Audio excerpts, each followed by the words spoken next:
Hi there, and welcome to Jurassic Park. Welcome to the Call to Cinema. Uh, my name is Aaron, and today I am here joined with, shockingly, this has never Mhm. happened before. May to December's First Malcolm. time ever. Now, First of all, guys, I'd like to introduce myself. I'm May to December, Malcolm, and yeah, this is a great opportunity. Thank you, Aaron, for inviting me, and I'm looking forward to seeing what happens. I'm a bit nervous because I've never done one of these before, and I'm hoping it goes well. can you remember when we actually did the first video? It seemed like I do. forever. It was in June. Yep. So Things went. it's in just over a month's time. It'll be a year. It will be. We had to have an anniversary video. All right. We do. Speaking of anniversaries, it's the 50th anniversary of Troma. I had wrote some stuff down, but I'm gonna throw that crap away right now, and I'm gonna go off script and read stuff from You're Craig Ferguson, whip it up and just throw it in the air. Yeah. That's me, the Craig Ferguson of YouTube. All right, so 50 years for Troma. They've done a ton of stuff. They started out like kind of making their own films, and they realized before anybody else how important physical media was going to be.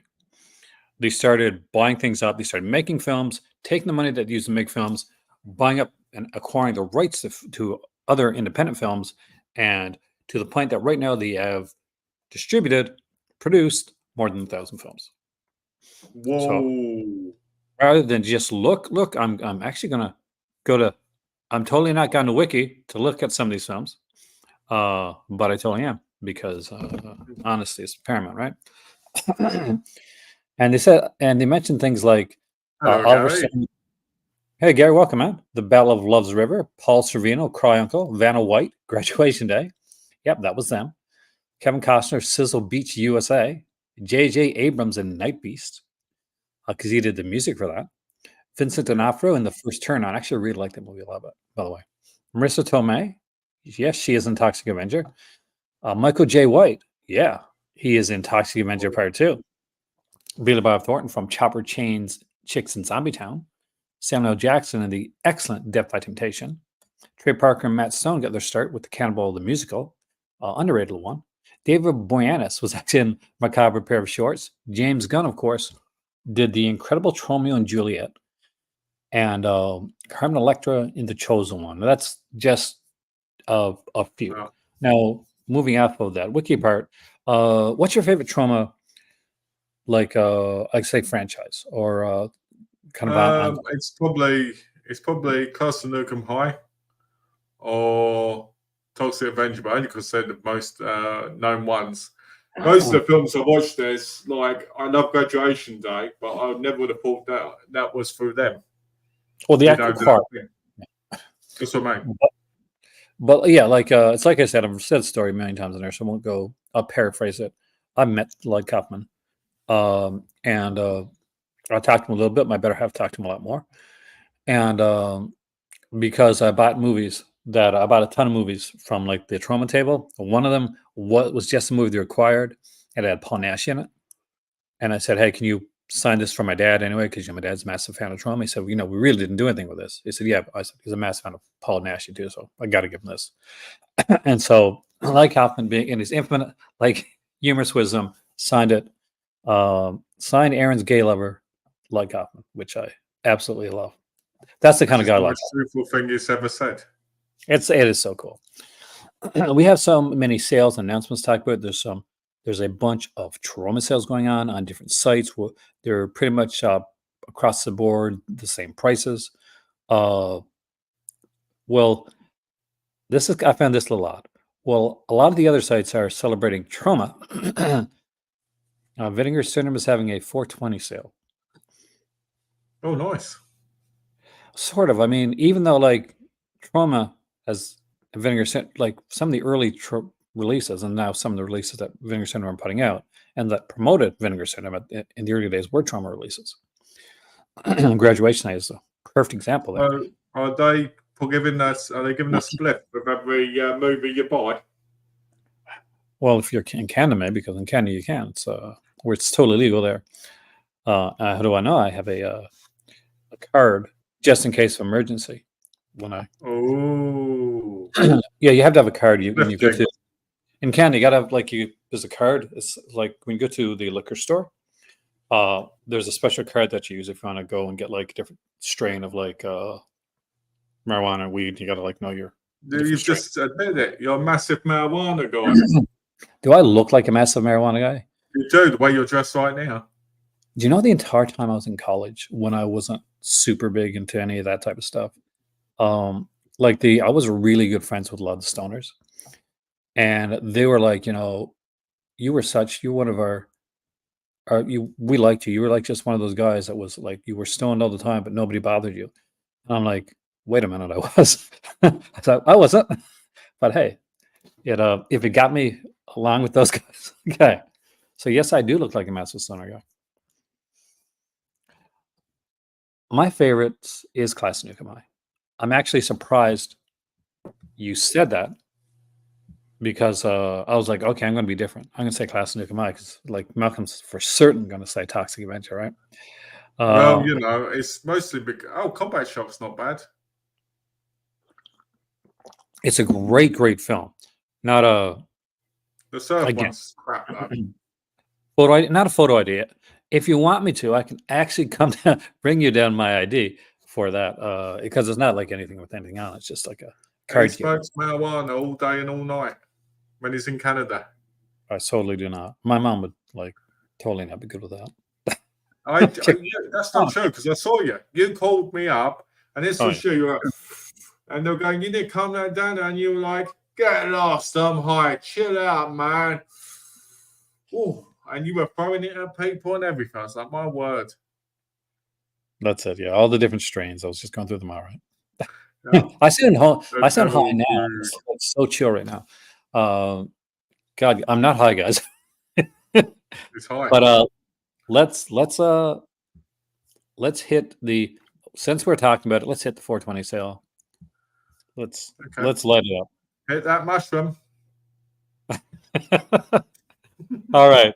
So happy 420 select titles on sale. Here we go. That had a dude love look to it, Now let's see if we can figure out why these are 420. So the Vinegar Syndrome grinder. So so what do you do? Pour it out to a nub maker and start grinding it on the partner while you're doing it? I mean, what is it? It's a grinder, like it's for grinding your I'll show you. Oh, okay. It's you'd know, wouldn't you? See? You're showing the knowledge. it's there you go. And they actually have some rolling papers here. Yep. Which you don't need to be marijuana. Do not buy Aaron movies or any of that. Just give him rolling papers. Do not do that. I remember my mom used to you'd smoke like cigarettes, like regular cigarettes, but she'd buy like the tins and stuff of tobacco. Yeah, and the roll up stuff. Yeah, and the papers. And she had this this plastic thing. You pour the tobacco in, and you put you roll it through, didn't you? Yeah. My mum and stepdad did that. They'd sit there and make hundreds of them. Oh, a lot of people did that back in the day. I want to see why some of these are like. So Tix is here. I got to change this because they smoke in it, don't they? They smoke it in it at the fire pit. But this cover does not beat the media book. Oh, the media book you showed me is amazing. Got me 2 Guardians of the Galaxy Epic Collection #1s. Yes, dude. Original team Starhawk. Now there's a modern Epic. Nice. 2008 team. Who wrote the 2008 one? Was that I'm trying to remember. I know I got Jim Valento's stuff. Valentino's, and I got the original, like kind of the solo omnibus too. Why this? Why Tix? Why is this? Is this a? I don't think of this as. There's a bit where they're high, and when the ticks are coming towards them, like the marijuana plants, right? Yeah, I totally forgot about that. That's like a major part of the film. Step 2's easy because you have to be high to watch it. Oh yeah. Surf 2 makes sense. Hobgoblins totally makes sense. Again, this is another one. Where are you watching this movie? Are you high? Yes, you probably are. How about this in Canadian dollars in case my dad's watching? Well, they're actually quite cheap. They're actually really good prices. We got Red Surf here, which totally fits it. Pledge Night 100% fits it. So does the Coder taking Tiger Mountain. Shiva Baby, because I love. If you don't own Shiva Yeah, Baby, she smokes in it, doesn't she? She smokes it.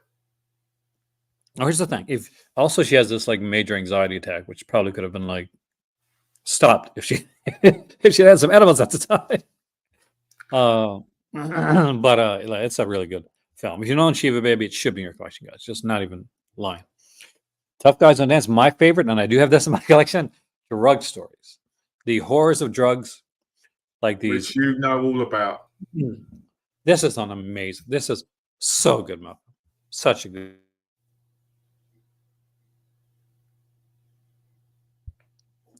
I own it. I am Lanning, nice. All the cabinets work. Oh. Terra Firma is a great release, by the way. From my dad had like this massive like Terra Firma release. Such an insane film. It's like, remember when like James Gunn was I think it was just after the Guardians of the Galaxy film, like the second one, and they were like gunning for him, like, you know, pun not intended. Oh yeah.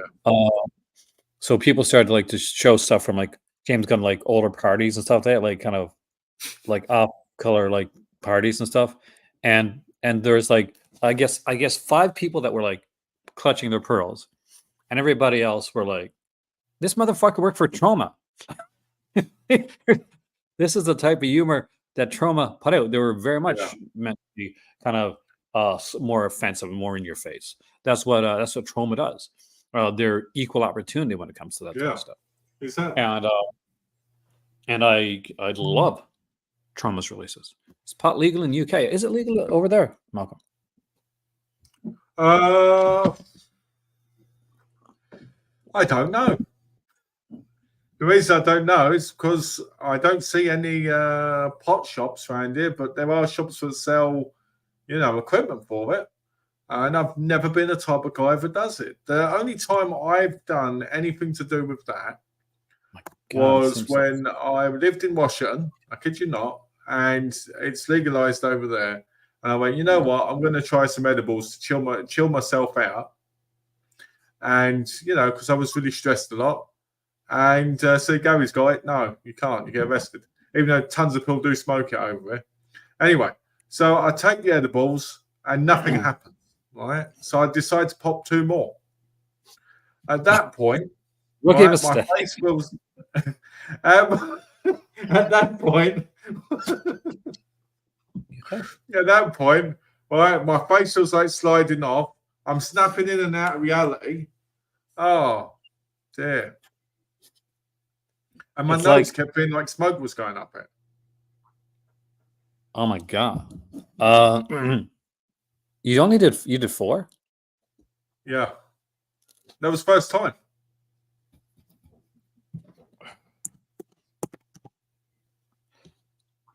What was my question? So do you know like what, you know, how heavy those edibles were, like what the toxicity was? What strain it was? They were 10 mg. No, that's the don't get there. Look who's here. We got a show. Oh yeah, look who's here. It's George. He says edibles take time to kick in your system. Yeah, I didn't think about that, George. I was lucky, but I didn't pop all 10 in the box. So people have done that. I know people have gone over to Amsterdam, and they've got mushrooms, and like never realized, oh, mushrooms, right? Shrooms. And they started like just munching on them, not realizing. Yeah. This whole bam.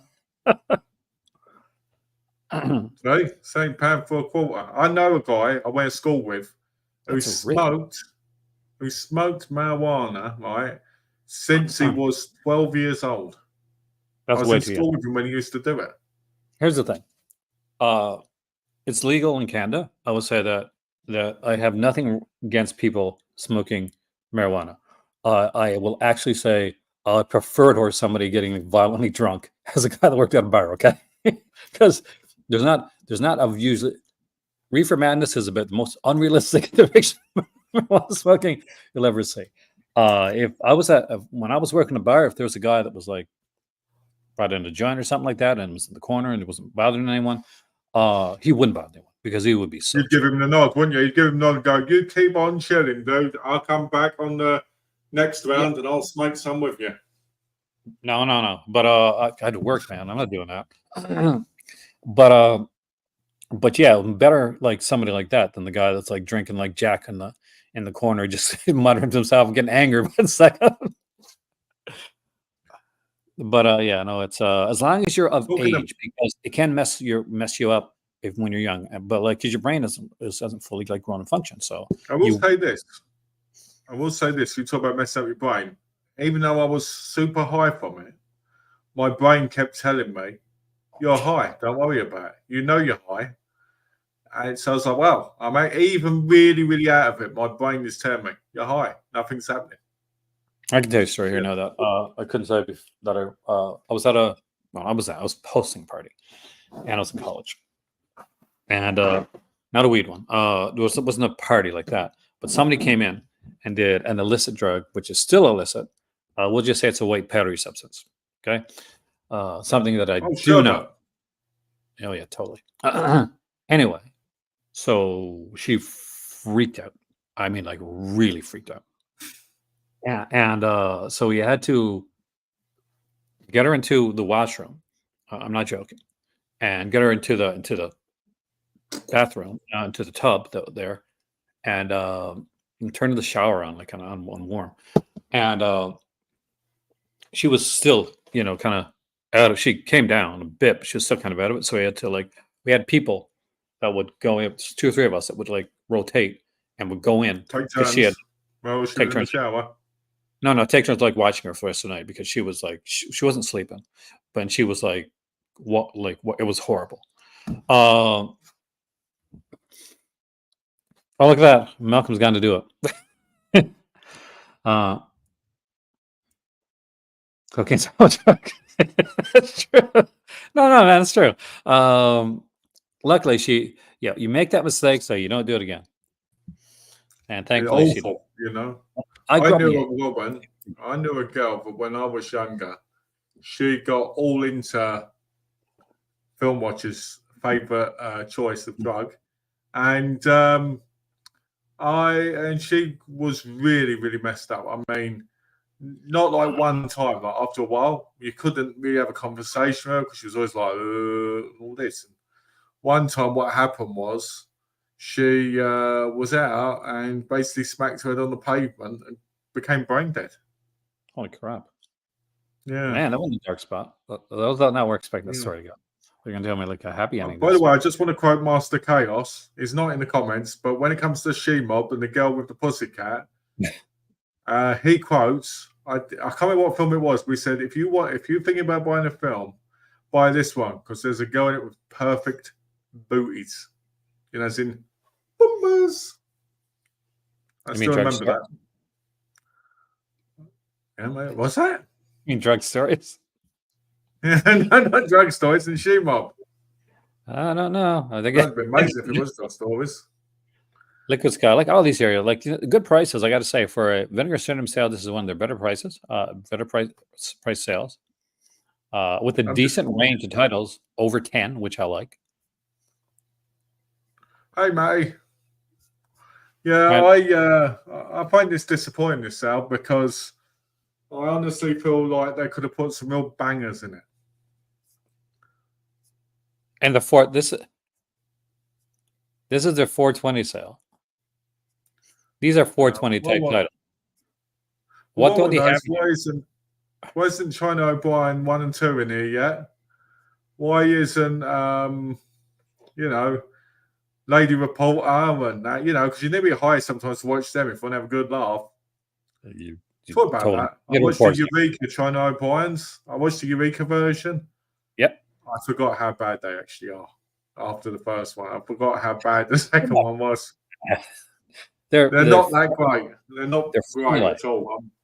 You can't expect the same stuff from the Asian Cynthia Rothrock films. I'm going to tell you this. After watching the first two, I sat down with Donna for 5 days and I spoke to her about how formulaic they were, how terrible they were, and she was like, "Just give it a rest and watch something else." Yeah, and I said, "No, I've got to appreciate it, soak it all in." This is an inside. See, I told Malcolm that he has to like slow down with his movie buying and speed up and do more of his movie appreciate. This is what I said. Don't buy it. May says he might have to get that grind on the papers. Well, if you need something else to do the grinding for you, then you shouldn't be doing it. And this is how we know Malcolm does not smoke. But yeah, no, it's no, I've never been someone who smokes marijuana or that. Yeah, no, it's not I'm against it. I believe in being what's the word? Straight edge. Straight edge. Yeah, that's cool. I mean, like for me, obviously, call to cinema comes from the whole call to. And you're high as a kite every time you want it. So it's Cheech and Chong Day. That's what you got, right? That's what it should be called. It should be called that. Like, the whole, hey man, it's Dave. I got stuff. What? Who is it, man? Hey man, it's Dave. I got stuff. Like, man, I think the cops are outside. Oh, Dave, man. Yeah, Dave. It's Dave, man. I got stuff. Dave's not here. Oh yeah, for those that never. I also have Cheech and Chong. Man. You had Cheech and Chong records over every night of stuff. Were you Cheech and Chong? Do you know? I've never watched a single one of their films. So with that reference I just did, like, totally lost on you. Oh, I've heard it before, but I've never seen them. It's like my mum was a big fan. My mum was a fan, so she would quote things, but yeah, I've never fully watched them. Let's put it that way. I mean, I've seen them, like seen clips, seen bits, but I've never, watched the actual thing. My aunt said hey there, City. Yes, in the house. There he is. Hell yeah, man. Whoa, no, man. Welcome to Jurassic Park. Well, Matty, I'm just going to say, I just want to say, Matty, that happened with you a long time ago when you mentioned a certain film. So we're even now. Yeah. Welcome to Jurassic. Now, see, for those that are wondering about the outfit, I love this shirt, by the way. So I like how you said if anyone's wondering about the amphetamines, and then you stop just as you're going to say amphetamines, and you open the shirt. Basically, it's Troma. It's 50th anniversary. So I thought, let's put on something, one of my fun kind of cheeser outfit. So I got the outside kind of a wine shirt, and on the inside, I've got a Reinhard Kills horror shirt. Nice. In case people are wondering why I'm wearing what I'm wearing, which is a Scottish rugby shirt that I sleep in, it's because it was 420 day and I couldn't be asked to put any clothes on. So, and I thought that'd make sense. He was going to change his shirt, but he got high. There you go. There you go. Great. Well done. I like that. And then I got high. I love that song, by the way. It's a brilliant song. Let's, before we go into the Troma stuff, because I do want to do that, let's go to the Terror Vision stuff. I mentioned one of the titles here, but I did want to go into this here without talking. That me and you, we do this together. This is our kind of our thing. Yeah. Because these are titles that we were excited about. I want to look at the first one because this is one which is definitely a Malcolm thing, and nobody better to talk about this than you. So let's talk about an old Kung Fu Master from 1981. I love this cover. Actually, it's kind of cool the way that's done. It's what I like about it is I like it's simple, but it works. It does. Yes, they would. Dove said yes. If I did the stream shirtless, they would because they'd think they'd see moobs on the screen, and they'd take it as sexual content. Oh, there we go. Franchise rap. See, that's one thing I want to do and I'm willing to do. I just think Malcolm's a bit, is a bit nervous because the obliteration of Who said I was talking about Halloween too? I never mentioned the name. That's true. He didn't. He did not mention the name there. I got to give credit there. All right. I almost started a stream shirtless once actually. Ooh, I've seen this was like that. because he's asking No. about me being shirtless. But it was actually a joke. I was doing like a. What was it going to be off screen? I wasn't going to be totally on screen shirtless. Smoke some more alcohol. All right. So talk to me about this film. Talk to me about why this film's important. All right, I'll tell you why this film's important. The film's important because it's a martial arts movie. And if you're not going to watch martial arts movies, you need to watch this. So basically, this guy here, see this guy here? Yeah. He's got so many different names, but I'm just going to call him Simon Yun because that's what most people know him as. So he basically was the Drunken Master in Jay Chan's Drunken Master. He was also Snake in the Eagle's Shadow. He was in a lot of movies. He was in a lot of movies before he even got older. But John Master kind of put him more on the map in his older years for people to notice him again. So this is another one of those kind of films which is like a Drunken Master copycat, but with him in. But the interesting thing about Simon Yun, I'm sure I say his name wrong. We all do. Depends on how you see it anyway. So he had 7 kids. One who's Yun Woo Ping. One who's Yun Hua, and there's a few other ones like Yun. What's the other guy's name? Which I think is that third one. But he had 7 kids, and they all basically ended up working in the Hong Kong movie industry. Most people know Yun Woo Ping because of things like The Matrix and stuff like that, and things like Crouching Tiger, Hidden Dragon, and many other ones where he was involved in. So this guy here, Simon Yun, well, now get this, guys, his semen is what caused a fantastic generation of kung fu movies. I said 7. I know it probably sounded like 70, but yeah, 7. And they all worked in the thing, and I think they're all still alive now. He isn't. He died from being overworked, sadly, from all the films because, he was fairly old. He was a great man, very friendly, very kind, very caring, and he was an incredible father.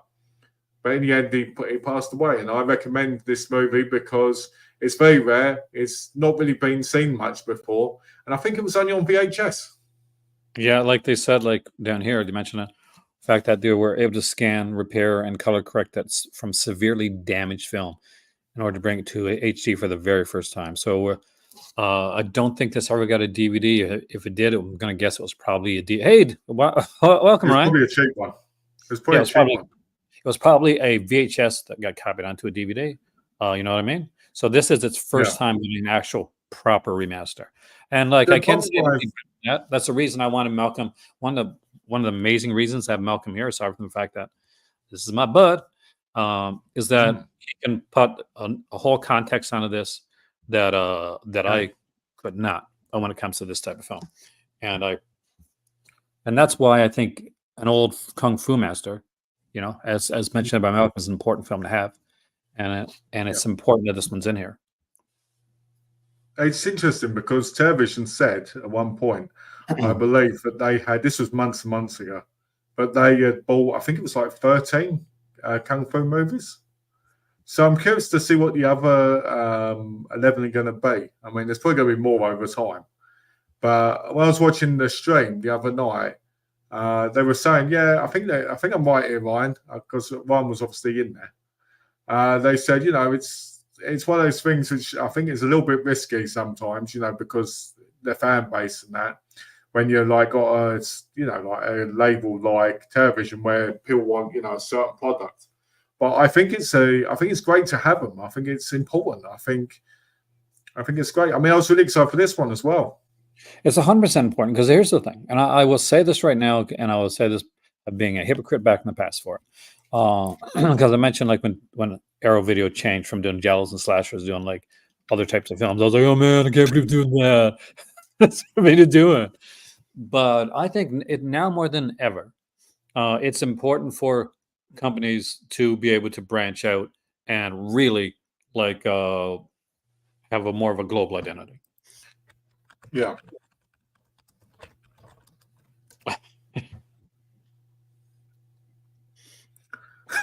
Because that's his style. Because he's supposed to be like a drunken hobo-looking guy, right? That's the thing. Because it's supposed to be basically look. If you look at a lot of kung fu movies with the kung fu masters, a lot of them, if they're not obviously in schools, they come from being homeless, part of a homeless community. If you look at things like Fearless Hyena and all that, you see that more. And it shows the power of sometimes you can't always judge a book by the cover because there's more to people than you think. And besides, that hairstyle is classic. It is so true. That is so true, man.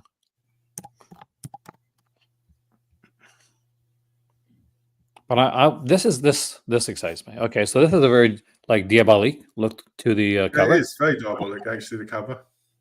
But I guess make sure I can show this because I know Brad likes to put in like nude things just to mess with you. I actually like the slip is simple, but simple in an artistic way.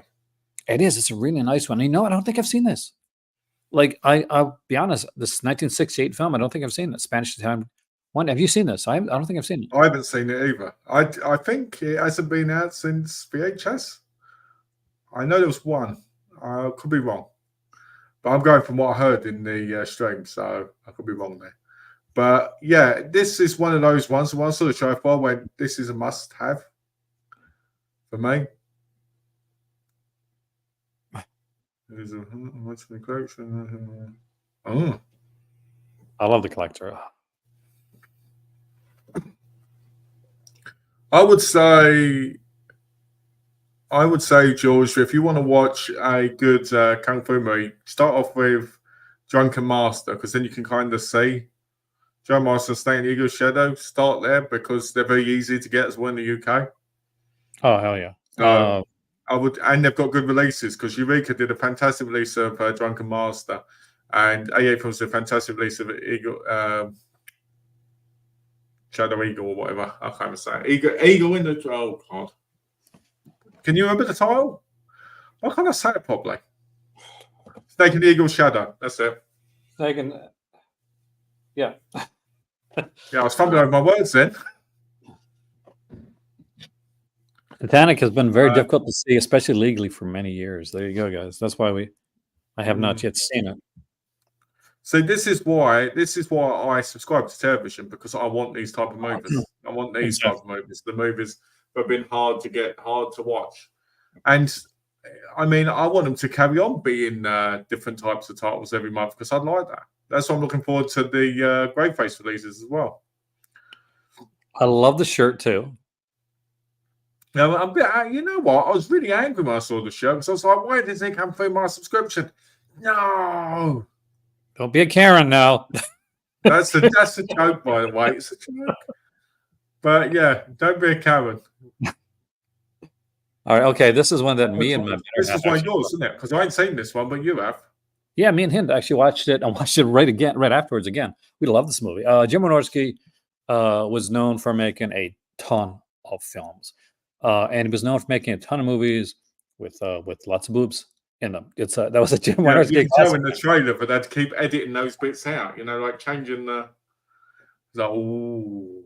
Because like, and it's true. Like when you mentioned here, like, he's there's nudity in the pictures. Oh yeah, no, so we're not going there. Jennifer Love Hewitt, Heather Locklear, because he did Return to Swamp Thing. But basically in this movie here, it's like talking about Jim Wynorski, but it's not just that. He takes a bet that he can't make a movie in 6 days. And things do go wrong. But he's getting his cast together. And he's making, what's it called? The Bear Wench Project or something like that? Yeah. No. Someone he did before. The Witches of Breastwick. So he says, okay, I'm going to make The Witches of Breastwick, not a porn, by the way. You're going to make that. He's going to do it in like 6 days. And it's a really good, it's really like, Wynorski's a fascinating guy. And it's a great documentary. And it is like, me and my better half find something that we, because this, like a lot of his movies, the cheesy ones definitely are definitely her style, like Return to Swamp Thing, a lot of stuff like that. It's so cool. And for those that have not seen this, you're going to really love it. It is a fantastic documentary. I know, Malcolm, you're going to love the hell out of this one. Oh, yeah, definitely. Papa Topless is great. And I'm trying to remember where we first saw it at. We might have, I don't know if we saw it at a convention first or then just saw it. It's possible you might have done. because we did do kind of the convention circuit, Montreal, places like that initially. And I love this with Jim Watkins shirt, by the way. I hate it. Yeah. So it's a bundle. So basically, it's Papadopoulos, Not of This Earth original soundtrack. Because that's him. He's the one that casted Tracy Lords in a non-adult role when she was trying to get her break into mainstream cinema. He brought her in. Chopping Mall original soundtrack, because Chopping Mall, the movie that I often talk about, would have been the start of my label that I was trying to do. That's classic. He did. Return of Swamp Thing original soundtrack, Return of Swamp Thing bumper sticker, and a Jim Wynorski I Hate It t-shirt, along with, of course, Papadopoulos. All these here is only $70 too. Now think of it. So you get the Blu-ray here. You get the Blu-ray. You get actual cassettes, and I love that. You get actual cassettes because I'm old school. I had to be kicking and screaming to go to CDs back in the day. Oh wow! You're out on my show on Thursday. Let a peek behind the curtain. But this shirt, he came up with this idea 12 hours before the stream. I like it.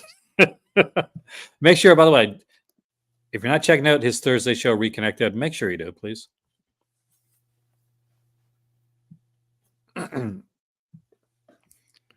But here's the one. Here's the piece. Never get onto one that nobody's ever heard of, and never ever. I mean, this one's totally unknown. This is for those that don't know, and that we newer comers to my channel. This is one of my all-time favorites. Dude, Ryan, why did you not get me in on this one? Seriously, like this is one of my favorite movies. Nail Gun Massacre is this cheesy, wonderful classic. I actually had a kind of a video podcast on my YouTube channel for a short period of time called the Buck 98 Special. Why is it called the Buck 98 Special? Because in Nail Gun Massacre, there's a scene in the film where they're going up to order food. There's a big ass sign for the $1.98 special. And it's listed what's on the special, right? There's big sign with what's on the special. He orders that special. He orders that special. He gets it completely different than what's on the sign. It's A&W is what it is. It's like, for those who know A&W, it's A&W. He's getting A&W, like I think probably a Mama meal, which is probably one of the most popular. Oh, it's like A&W actually in the mall in Everett. They were lovely. Oh, A&W's great, and they're one of the ones that actually still do a proper breakfast too. Now, what's weird is in Washington, everybody who worked in A&W was Korean. Back in the day, when I was little. The A&W that we had, they had like those people that would come out to your car, Oh, like on the roller skates. Yeah, the early stuff. Either way, Sweet Willie. But yeah, this is one that's been kind of synonymous with my channel, especially early on. The fact that this is getting a 4K release with all these features is. Let's look at an image. Let's look at an image so we can see what the quality is like. If there's one that's not, Oh, the image. Okay, let's find one. Okay, here we go. Well, that looks quite clean. It is amazing. I have the Blu-ray 88 Films like Slasher Classics edition of this, and this is a massive improvement. Like a massive improvement. Not a little improvement, I mean, an incredible improvement over what we've seen. I've got the 88 Films relation on the Blu-ray. They don't look that good. No, it doesn't. That's what I got. This is a definite upgrade. When you look at the features that are on here too, it's just insane. Ryan did a lot of great work on there. There's just one feature missing. Yeah, I bet I can guess what one it is. It's the interview with me. That's it. They should have interviewed you for it and called you Aaron Newman. It's one of my favorites. It's in like my top 10 slashers. And it's one that we have this thing, and I've said on the channel before. Me and Hind both love this movie. And we have like this kind of love-hate relationship with a movie called Things. It's a Canadian exploitation 1999 film. So when we meet people, like for the first time, it's like trial by fire. Like you're watching one of those movies with us. What's If the you're lucky, person? it's Nail Masker. If you're lucky, it's Nail Masker. If you're not lucky, it's things. But either way, like we're just gonna see, like if you got the sense of humor that we got. I'm going to sell my. Do you know if I traded my 8 films copy of this right now, I get £16. That's it. That's it. Printing. Yeah, I get £16 trading. Well, that's good because it goes towards this, doesn't it? What I like is because it's a 4K, it feels like the ultimate version in a way. That's interesting dinner parties. You can bet. Bet I do. Well, here, late high school, college, Aaron, would often use when I was dating. This is a divining rod. This movie for like if I was going to have a second date with a girl. Ooh. So if they like Grease 2, we had second date. If they didn't, we sometimes didn't.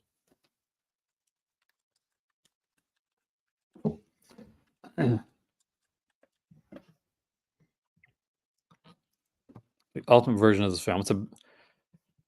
This is an exciting release. I don't think anybody, a lot of people don't realize how important this one is. Nail Masker bundle. Your life.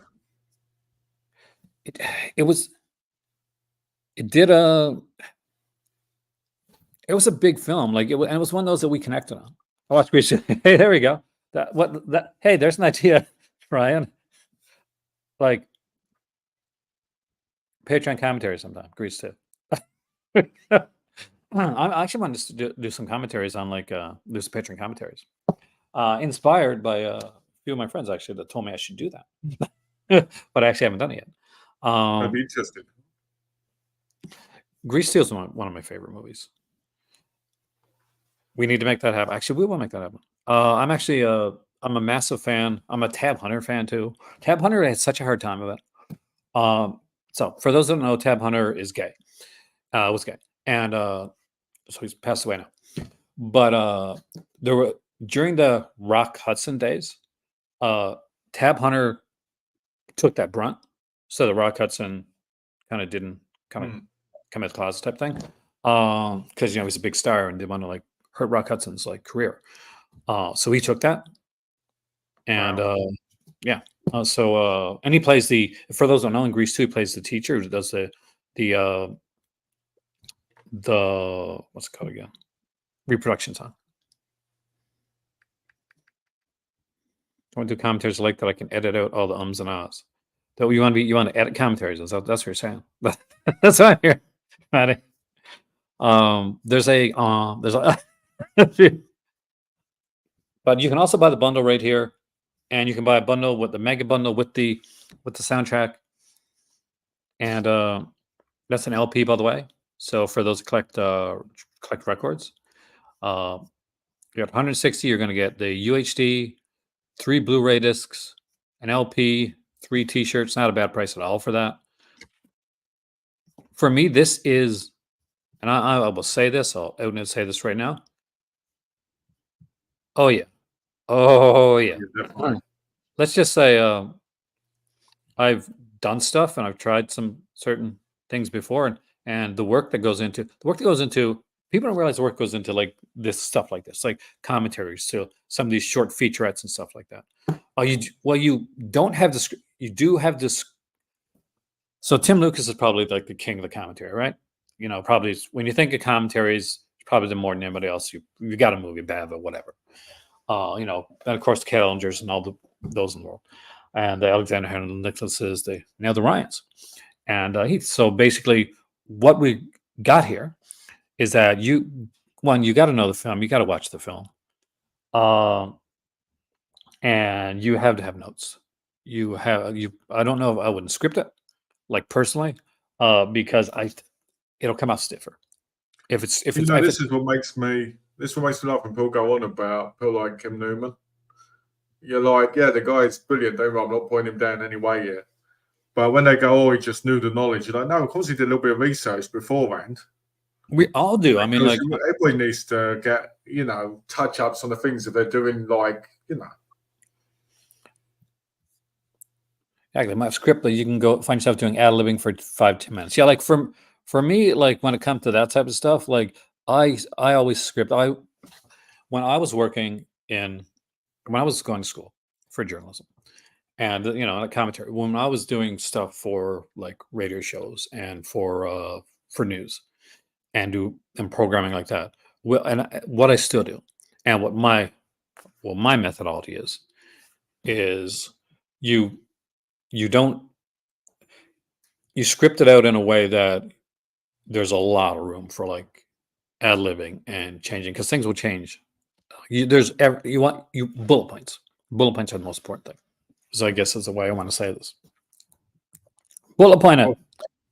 As long as Sorry about that. I was looking at my phone, so I had an update on my moving thing. That's what I was. Anything important? No, just annoying stuff. Just annoying stuff that pops up when you go do it. That's what that was about. It wasn't about you. It was that. So just like, it's been a rough day with it. And I'm going to say this because Malcolm won't say this. Like, fuck Malcolm's present landlord. Yeah. That's all I'll say. Won't go any further than that. But because Malcolm's is going to be it's Donna and he's going to be a nice guy and stuff like that because Malcolm's a nice guy. I'm not. So fuck Malcolm's landlord. And if I'm in London, go on the other side of the street. That's all I'm saying. There you go. I agree though when it comes to commentaries. I think the best commentary I've ever heard, which was ad-libbed, was obviously Arnold Schwarzenegger when he was going, "Look at me lift up the salt. I love swinging the salt. Look at me. Look at my body in this shot." They're the best commentaries.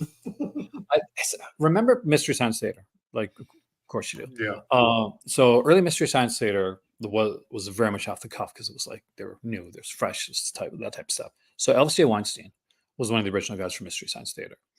He did the voice of one of the characters. He played one of the mods.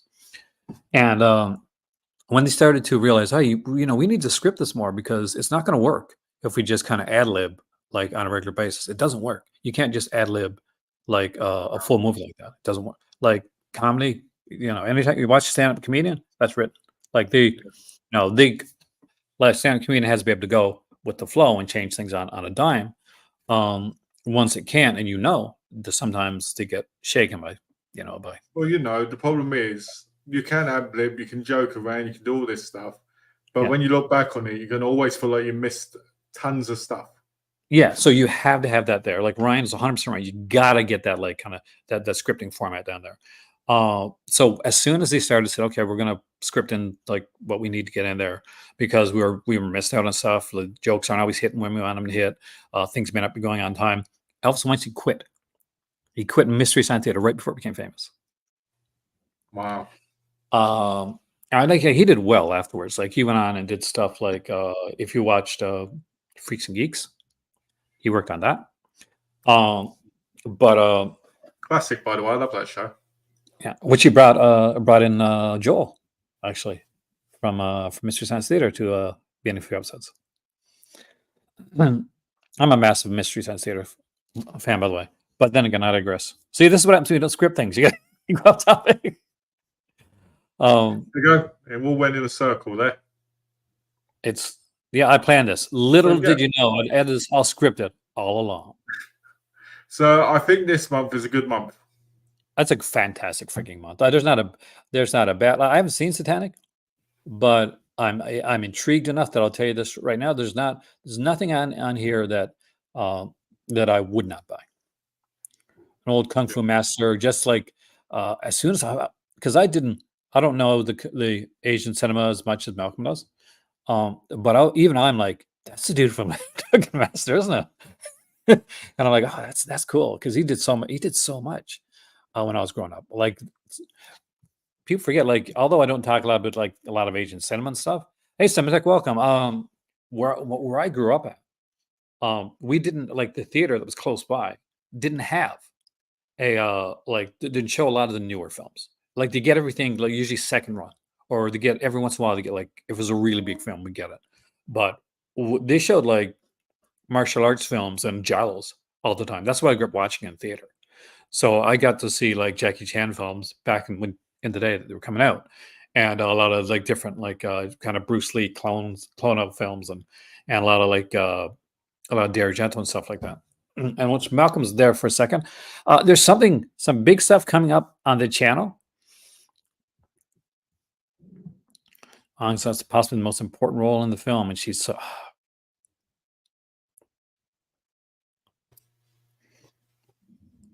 There, Malcolm. He mentions Cecilia Wong too. Yeah. Yeah, she's been as well. But I was just going by what most people would know, because I thought, you got to relate to the casual people on that. But yeah, I agree with that. She is definitely the most important. But I would say maybe. Why am I getting tongue twisted? It's because I saw it's Donna. But yeah, I agree with that. The only reason I didn't mention her was because most people know who Samuel is from The Drunken Master, and I thought it's easy to relate people to the main things. It's time for the upgrade. I have the old 8 films released now, Gamaska. Upgrade it to 4K and sell the 8 films on why it's worth some money. Hi, Cinematech. And again, with no spoilers, I'm just going to say that gotta make the kids breakfast. You too, Ryan. Have a wonderful day there. Take care, Ryan. Have a good one. There's that ambiguity to Nelga Masker's ending that if I ever talk about it, like talk about the film sometime, we'll actually talk about it. We get in the spoiler territory. It's like I say to Donna every time it's on. I quote. I go, "You're about to get nailed. By the time I'm done, it's going to be a massacre." Yeah, we do need. No, we don't. Not really. We don't really. But it's good for it is. No. For somebody that's a massive fan of this film, yes, we do. Yes, we need. Well, you're the one who always says. You're the one who always says that most movies do not need the upgrade. So I agree with that. I agree with most films don't need the upgrade. But I would say this: if you can get your money back on the other one and you can buy this one, 100%. I think it's for me, because I got the subscription, I'm fine. But I'm just saying it's up to the person, the individual taste of it. I think for me, like when it comes to that, like when I say, okay, not everything needs an upgrade. That's true. Not everything does need an upgrade. But if it can be done, or like for me, this is a benchmark. Like when with slasher, I'm just saying, I'm a slasher fan. Now that's the thing. Your mileage varies depending on the type of films that you're in too. But with that being said, before we go any further, I do want to kind of give a little glimpse into some of the stuff that's coming up, and then we're going to so we'll see in in a few seconds. But here. Yeah.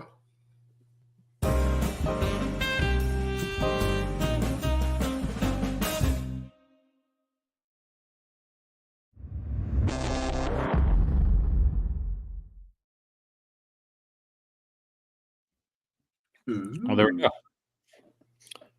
Hopefully that interested a few people. I'm sure it did. I know I've seen this will be really excited by all of them. The college yellow one was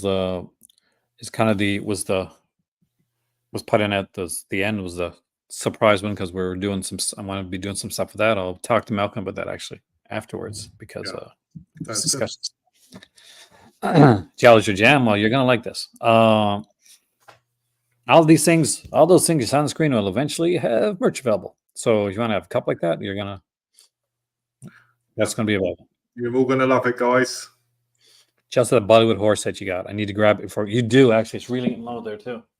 Do I have it over there? Yeah, just take it out for a second. So what you need is you pick up this Bollywood horse right here. Yeah. And alongside Is it still in stock? Mondo Macabre. Let's have a look. I'll check it out. I also buy this. Alcohol, which you need. You also need, by the way, guys. Got these two. Have you guys watched that yet? I haven't got it. Well, I watched before, but I've watched with him since I got it. Yeah, I agree. Actually, I agree with that. Cinematech. The cases should have been read. It annoys me, but they weren't. Me too, actually. Less than 500 copies left. So if you want and you live anywhere in the world, you can. Oh, nice. You can get international shipping from Mundo Macabre. And I think, I don't know if about the last one at Metaluna, but if you're in the UK, that's also an option too.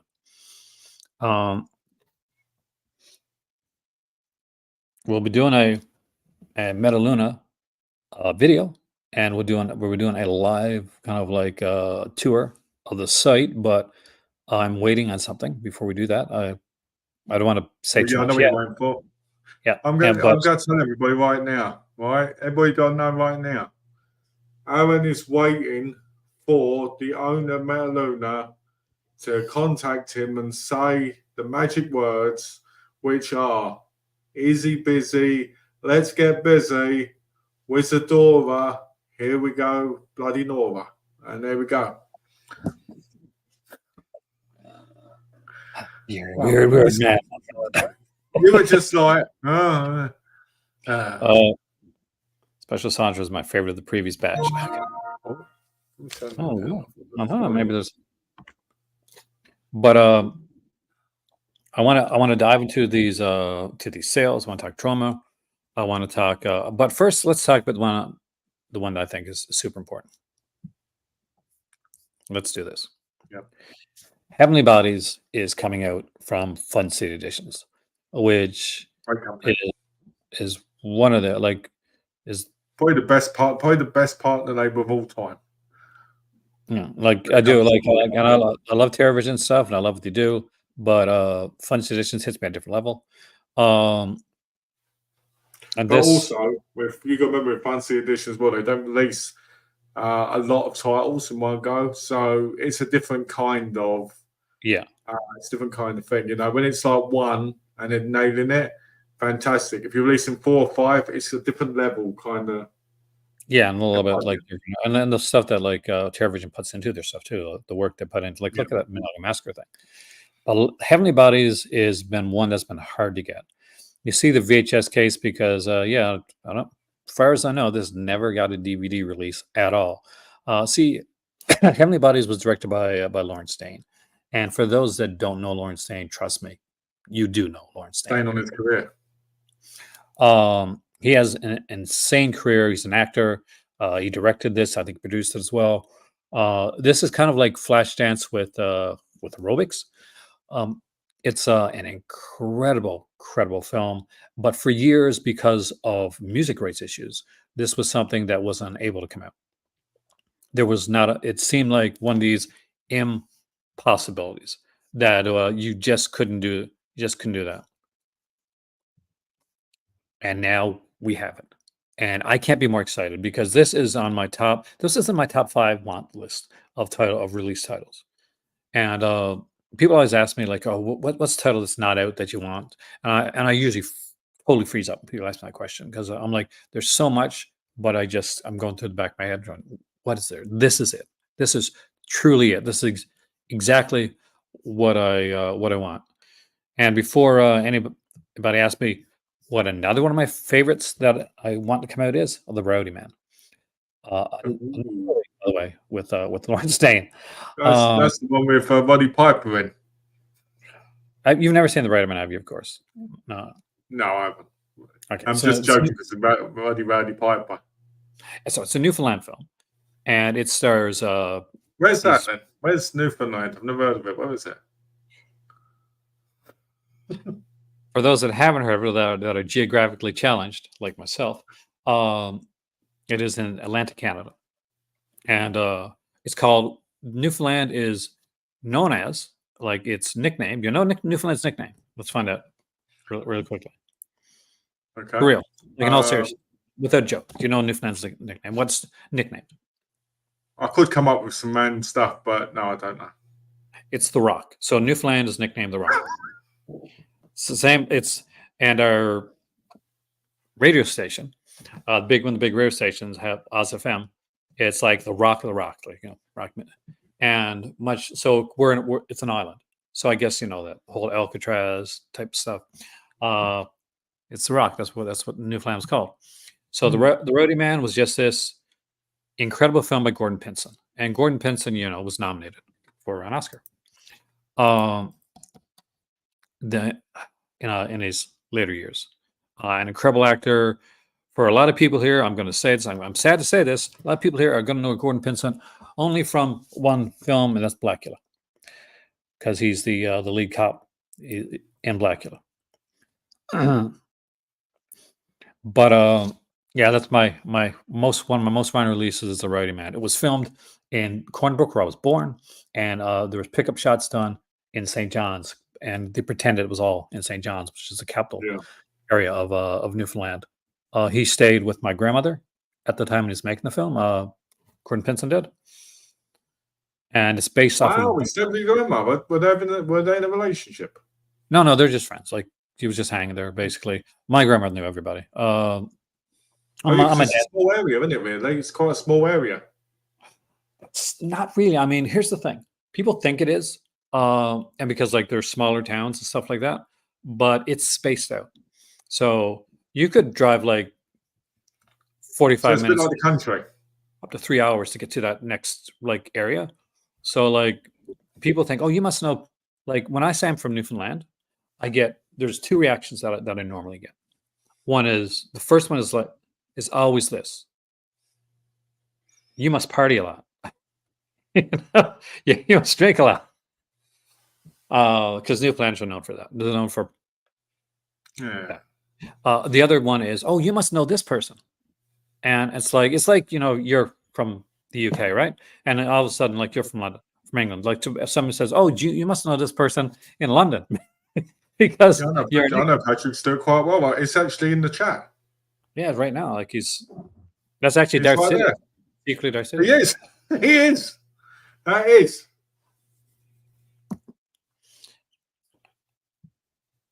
Penal Con. We had not so much yet. Penal Con. We are. How do I put this? I think he messed up. I think he meant penal. What's the word I'm looking for? Newfoundland. It's we were called the Rock for definitely a reason. See, here's the thing. It was kind of founded by John Cabot. And John Cabot was an asshole. John Cabot. Say John Cabot. John Cabot. So he came in. So there was indigenous tribes and stuff that lived there, the BUYMEACOFFEE, Indians. So it gets a little bit of history stuff here, guys. So basically, you're like an Aborigine. I'm Native Canadian. For those that don't know. Yeah, but I'm saying it's like that with Aborigines and that, right? That area. Oh yeah, but they slaughtered them. Like there's no BUYMEACOFFEE around anymore. The last BUYMEACOFFEE was Shenandoah. Shenandoah. Did I pronounce that right? Anyway, so and she sadly, she passed away a long time ago because we were not we, but me. We're not exactly the greatest when it came to that type of stuff. They came in and they decided that we're going to go out and we're going to but we had a lot of English, a lot of Scottish. I'm Mi'kmaq. So for those that I don't know, that's my tribe. That's my tribe, I guess. Well, I'm Mi'kmaq. Mi'kmaq. A Mi'kmaq. And I actually have I took a course to be a Mi'kmaq historian. So basically, because as older tribes members unfortunately pass away, stories and stuff get lost. Can you tell us one of the stories? I can't because I didn't follow it up. I didn't stick because with. Hold on, I can't get this right. Hold on, I can't say so because this is gonna be hilarious. So you stayed to be a historian of your tribe. And I can say, but you didn't stay with it, and now all the elderly people have died. No, there's a bunch. You can't tell us the story. No, I can't because I'm not. Because that's not. I was not one of the people that stuck with and did it, and that's the thing. There were some people that went out, but you had to have the certain things for it. You had to take a certain course and we did a whole thing. Now I have some friends that are really, really kind of I found out later on. I didn't know early on that I was, but it was like in my background, it was a changing time in my life when I found out. Wow, that's incredible. But it Well, was I've got a good thing, a bit of history about Newfoundland. It was a man from Newfoundland that created Poundland, and really great. he also created Dollar Tree and Dollar General. Yeah. There's some interesting things when it comes to Newfoundland. So, for instance, if you go to Canada and you want to have the street that has the most like bars on it, And hookers. uh, go to St. John's because there's a place called George Street that has the most bars of any street and like consecutively in So Canada. what is it? Is it like Soho? No, it's Newfoundland is very different depending on where it's at. See, here's the thing: if you want to know, linguists come to Newfoundland because certain villages, like they settled and they stayed there and they didn't go outside. So if you want to know what people from other countries spoke like and the colloquialisms that they used uh, back in the day, Yeah. they're still used there because they haven't moved out of it. Whereas like So, modern London, modern England has kind of changed over the years, the slang and stuff like so that. if I want to be with my people, if I want to be with my people of the past, but I'm missing out on now, I should go there. It's weird, oddly weird, yes, because they do have like these towns, and sadly, they eventually some of them like end up like having to resettle and stuff. But they like there's French, there's like there's Irish, and they hold on to that old type of speech and old type of talk, and Take care, it's mate. fascinating. Get my collection started. You have a wonderful weekend too, dude. According to Stats Canada, Newfoundland Labrador is the happiest province. Well, no, I'm sure we're happier right now. The thing about being on an island is you pay at more for food because everything has to be like brought over right onto a boat, and that means that we pay what I like to call Newfoundland tax for food. Oh wow. Well, guys, if you ever find yourself in Canada, go to Newfoundland and send them your love. There's a Tell place that I them, used tell them your oh, love. go ahead. Place I used to live, Cowhead, Tete de Vache, you, was close to this place called Lanza Meadows, and which you would find fascinating, actually, Malcolm, because Lanza Meadows it was this archaeological site, and it's a Norse village, Ooh. and it is the only Norse village that's still like outside of Greenland that is still there. And you can go through an So actual let me Norse ask you this: is there a lot of women there? At that place. in Newfoundland. No, in the archaeological place. I like large places, nobody because nobody lives there. Oh.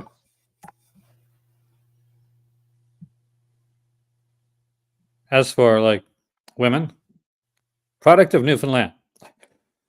So that's Shannon's What way about about it, guys. Wow.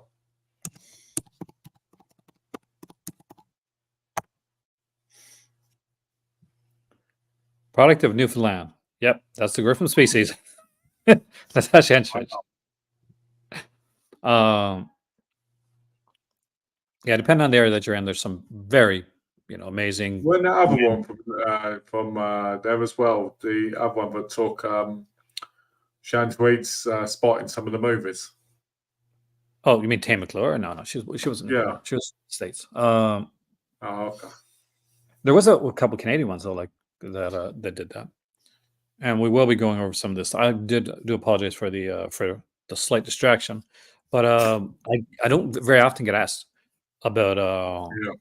my background, and I think It's it's important because we found out today that you're a part of a tribe And that's something special. I mean, my tribe, technically, if I go by my Scottish family, was from McKinley. Oh, really? Yeah. So yeah, it's kind of interesting. But let's say on the Scottish side, obviously. And of course, one of the big things, one of the important things, I guess, to mention is that during the tragedy that happened in the United States a few years back, the airplanes, a lot of them landed in Newfoundland. That's where they came down at, and in Gander, and people the Gander people just took people in, and that became the basis of a play. That's God, what's the name of it now? Is that the one that Vegas and Jim released recently? Fox Bravo Trot or whatever it's called. I don't know. Where is it at? I'm gonna find it. Come from away. So it started its Broadway production in 2017. It was in the West End by 2019. I think it's got a UK tour coming up as well. So wow. it's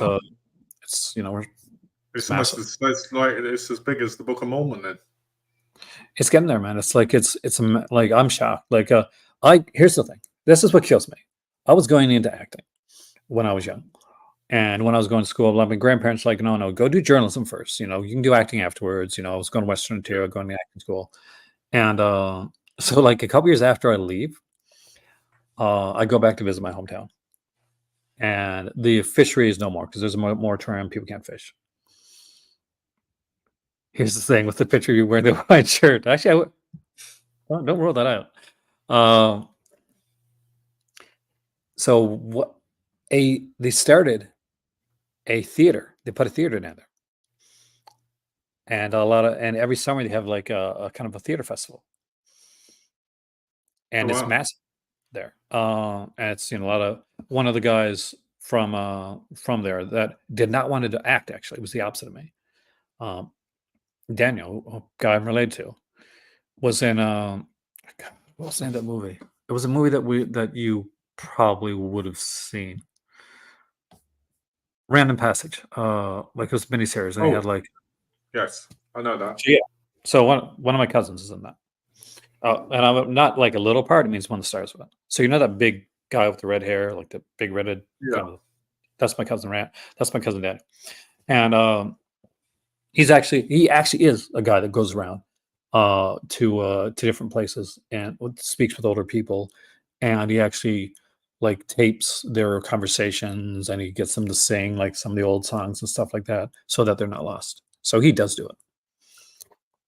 Not so much for the mic. I keep trying to Darth Sidious. I keep trying to get him on video to sing and maybe record him, but he won't allow it.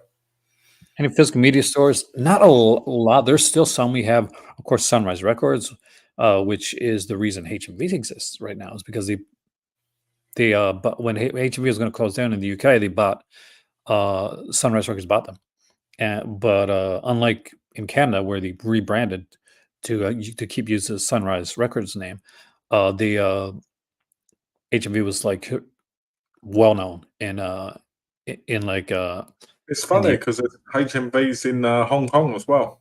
Exactly, his Master's Voice. But that's something recently, and had a Hong Kong HMV label on it. See, that has nothing to do with like with Sunrise. So, but yeah, we have physical media stores. There's a few of them, of course, like the Walmart stuff like that. But that's yeah. And of course, there's the little shops that you'll find there. Flea markets are big in Newfoundland. Not as big as it used to be, but you find a lot of stuff, a lot of movies there. Like if you're in the UK, boot sales. So that that type of thing. And I haven't been to a boot sale in many years.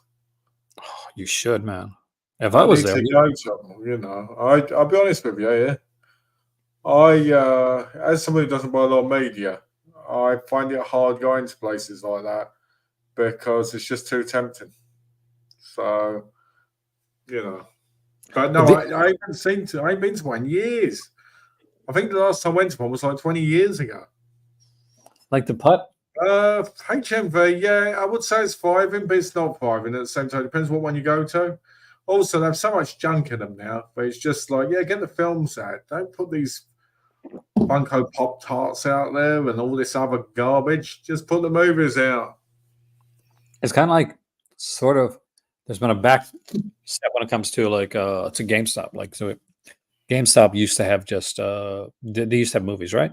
Like they had like a used section, and you could They had a trade movie section, didn't they? I mean, my local game had a spin wheel.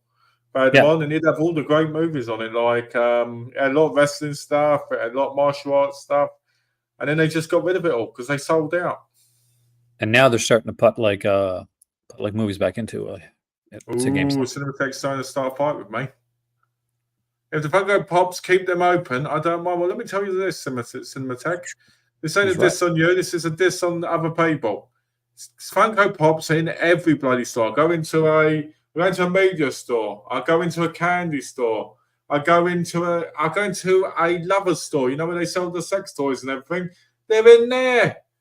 It's everywhere. Hell, I go into the public toilet. It's standing right there in front of me. Oh no! Be gone. Evil. We have a big collection of Funkos. I like Funko Pops, but I just think it's too much that they're everywhere. We have some of the big ones. I think like I get what Cinematheque means. I was like, if it keeps it physical media in stores, even if there's a smaller section, but there is a section like until like these things come and things go in like go around. If Funko Pops is slip covers, what are they do in a way? I mean, like that's what those boxes are. Those like some people like. I've never understood why people get rid of the boxes. When people get rid of the boxes, I feel like that's a real passive aggressive act.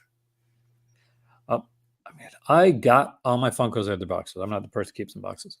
Though I still have all the boxes because I don't agree with like that's like getting that's that Star Wars thing again, right? Like. Kids, there's new Star Wars stuff from Saturday Night Live. There's new Star Wars stuff coming out. You can play with it. The guy, or keep it in its original box. There you go. I go in there and get surrounded by Funko Pops. Yeah. So one of these days, these like Funko Pops, Malcolm's going to go to his door, right? He's going to hear a knock on his door. He's going to open it up. And the Funko guy's going to be there. Just with this big massive Funko, but it hits me on the head like boom.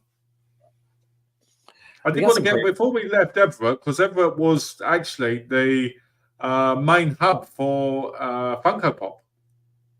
So before we left, we were going to go to the museum then, get Funkos made of each other, me and Donna, but that didn't end up happening, sadly. Well, I've seen YouTubers that have this what's it called? This type of like figure that they get made of themselves. Yeah. And I really, really wanted that so bad. Which therefore in Australia has been downscaling the physical media station. You can still buy imprint releases though. Well, it's because imprint releases are some of the biggest releases I've noticed from what I see online. I need to get back on the imprint wagon. They've got like 18 discs I need, but I just can't pull the trigger on it. I just cannot do it. I'll tell you why. I'll tell you why I can't. I can't do it because I just lately have been thinking, why would I buy this incredible Kim Novak set when I could buy something like a Phil Karen to watch?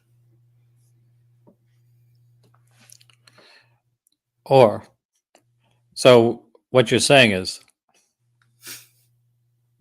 I, Malcolm, want to save money for my Funko releases. Yes, exactly. Exactly. That was Malcolm, by the way. I did go through a time where I was getting Funkos. I was getting the limited ones, and then when we left America, I was like, I can't bring them with me. So Neo 3 does look good. I want to pick it up. But the problem is, after some while, if you don't get them all when they first come out, kind of thing, on the store, it just adds up so much that you need to pick up. It just gets to the point where you're like, this isn't logical anymore. Yeah, and also, think about this, guys. Remember, when you're looking at a company or releases something like that, get the ones you like. You don't have to get them all. It's not Pokemon. I recommend one imprint movie. If no one's seen it, buy it. Battery's not included. That's a good movie, actually. Really, it's a brilliant movie. I love that film. One of the greatest movies of all time. It taught me a lot of lessons as a kid. Beautiful movie. What taught me a lot of lessons is the episode of Couplings, where they talk about her batteries, how many batteries she has in her house.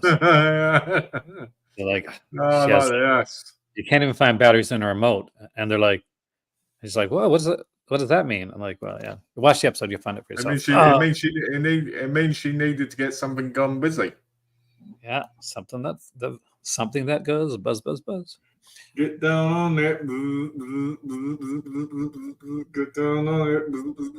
So Heavenly Bodies, buy it 100%. I own Melina. It's brilliant release. 420 sale for the is there for for our stoners like Malcolm. But let's look at the Troma film sale. We'll go to MVD Rewind for it. MVD shit entertainment for it, actually. You said MVD shit. MVD what? No, it's MVD Rewind first. Ooh. Melina is a wonderful title, actually. That's Serena. I had a whole load of these in my cart on oldies. And I was like, I'm going to buy these because I want them. I need them. And then I went, oh, yeah, guys, because here's the thing. Oldies has a sale. Troma has a sale. Ronin Flicks has a sale. The company that deals with vinegar, deals with them the most, doesn't have a sale. But it is what it is, my friend. So let's look at some of these here releases. Give some recommendations. I would say buy the set. There's a set if it's still available. That has the four. Oh, the 3-pack. 4-pack, actually.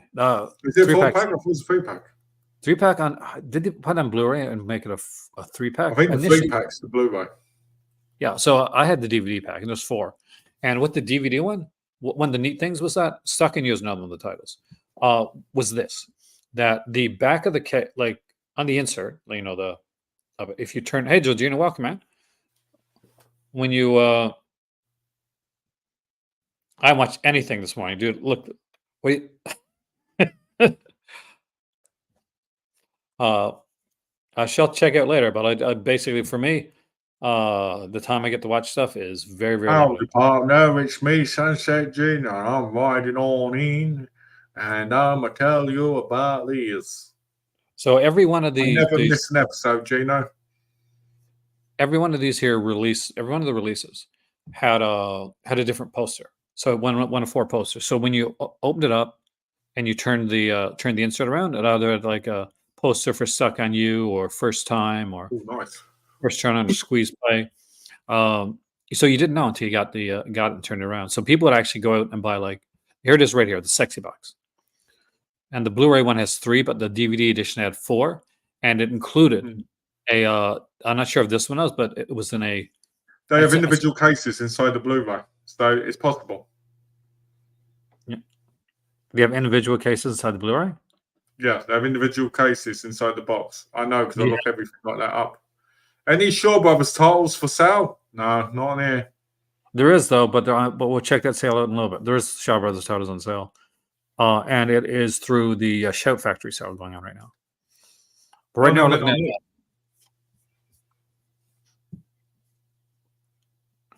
at one of the big companies, the companies that put out like Surf Nazis Must Die, VHS Massacre 2, Bloodhook. Going back to Mystery Science Theater, that's actually directed by Mystery Science Theater guy Jim Mallon. It is what SB stands for, Shaw Brothers.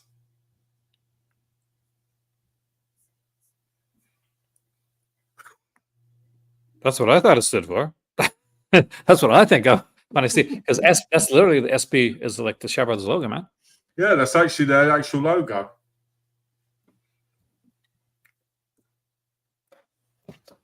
It's like, just a kind of.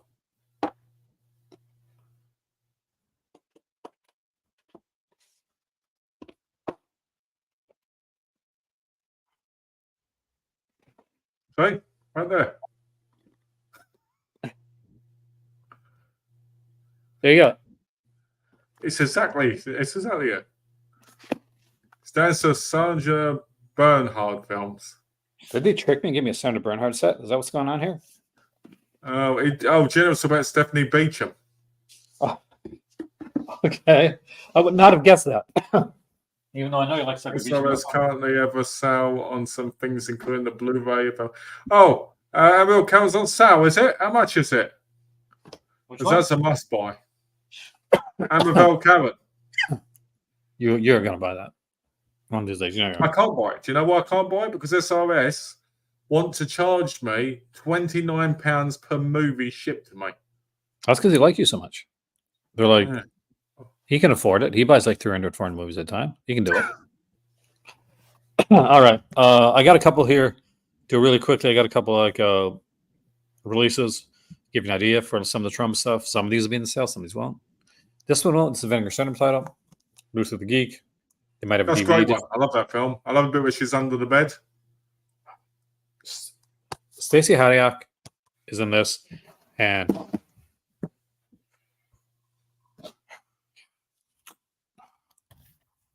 Lust for Freedom. They actually have the rights to the skin out. Like this is the Vinegar Syndrome. I wanted that. I wanted that when Vinegar Syndrome had it. Yeah. Oh, see, I was lucky. So I was during the sale, and I didn't know it was going out of print. But Steph reached out to me. Steph was like, "Hey, you might want to grab it. It's going out of print." And so, thank you, Steph. I was able to get it, and Brian was able to get it because of that too, actually. Stephanie Crawford from Just the Discs and so much more, and of course Brian from Just also, the guy that does Just the Disc. Ever seen Nightcomers? Oh, yes, I have. Astron 6. Do you own this? No. Never heard of it. Are you serious? Yeah. Okay, so Astron 6 are like 5 guys, right? Which makes sense because Astron 6. But like, here's a couple of things that are on this. Let me because it's a 2-disc set. Oh. But it has some amazing stuff on here, including like Laser Ghosts, Street Racer, Nobodies, Ghost Killers, Goreblade, Insanophania, and of course, an upcoming preview for their film at the time that was going to be their first film, Father's Day, before they did Turbo Kid, and before they did The Editor. So these are the guys that made those films. But is that actually in the sale? We'll find out as we go through. If it is, I'm not quite sure actually, because here's the thing: Troma and Astron 6 had a falling out. I'm not sure if they worked it out, but if you got this one, like, congratulations. You got Darth Sidious excited. Darth Sidious because he loves Five Guys. It's on my radar now. Thank you.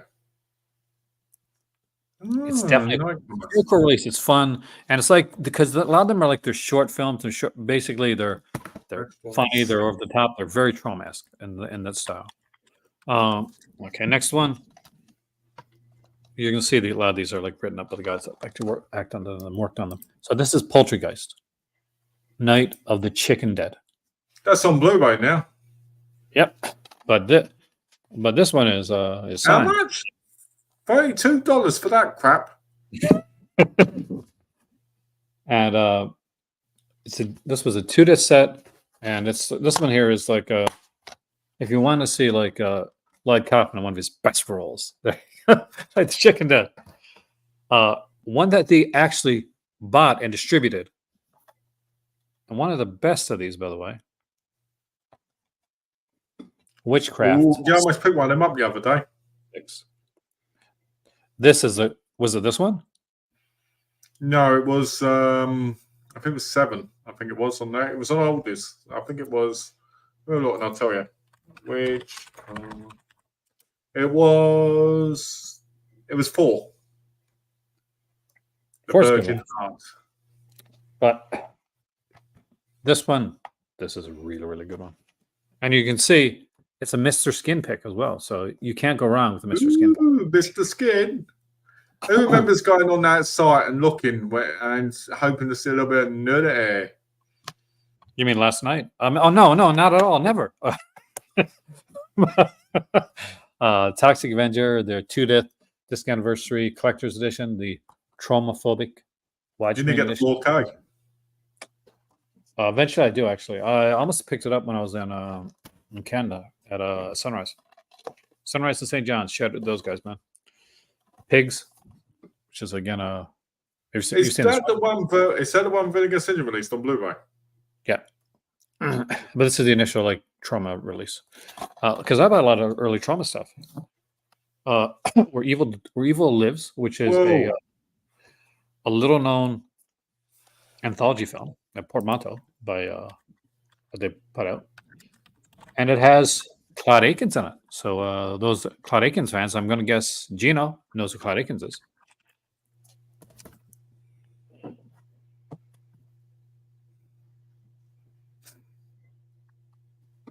Coming Distractions, which has that's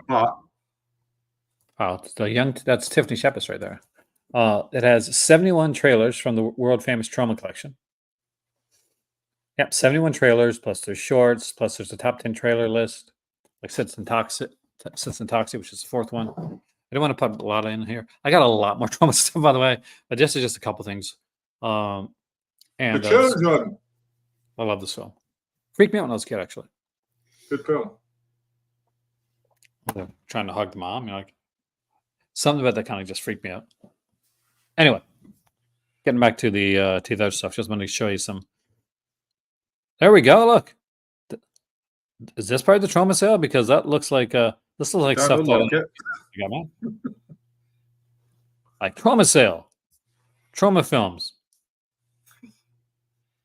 Tom Keane, and Roy Rogers and Dale Evans, which are not bad films. I just don't see these being like.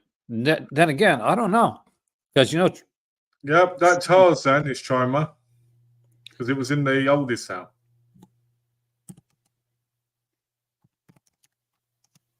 It's wrong films Troma. Yep, there it is. That's part of Ron's classic series. That so that's films he acquired the rights to. I might buy that Adventures in Iraq set because that looks interesting. So there you go, Gino. Like Troma puts out some of the classic westerns that you like. Yeah. First time on DVD, Zane Grey's The Light of Western Stars. Rod Serling's Patterns. I love that. I remember like watching that, like a VHS, like hard to find VHS copy of that, and like rewatching it and just like studying like the scripting of it. I just thought it was brilliant when I was young. You see the chat bar at the corner. You see the chat bar at the corner. It says chat. Sometimes if I put my VPN on, I go on those to start typing and talking to them about random things like, do you have this film? And you have that film? It's really hilarious when they start talking to you. Our friend's one of the leading part video guys in 1990s UK and met the Troma head. I've met the Troma head. He wasn't actually. I can debunk your friend. I'm sorry. I've met Lloyd. Lloyd was a super nice guy. Not only did he have what I like about Lloyd Kaufman, just came for Sam. What I like about Lloyd Kaufman is he's the definition of a movie geek nerd guy who loves what he's doing, has fun, and wants everybody else to have fun. And he's a business. He's a smart businessman when it comes to this stuff too. Maybe your friend peeved him off, but maybe because he was pirating these movies.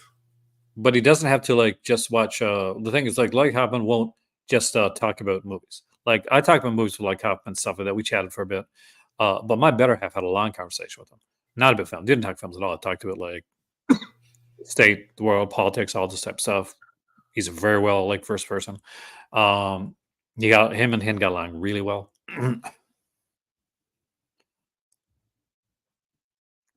But that's everybody has different like times. So like different responses, isn't it? You catch a person at a different like people. There's a lot of people had horrible like experiences. They say with Tom Savini.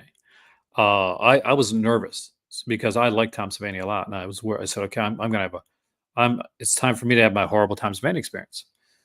So I go there and I'm at the table, and and I'm talking, and this is before I buy anything or anything like that.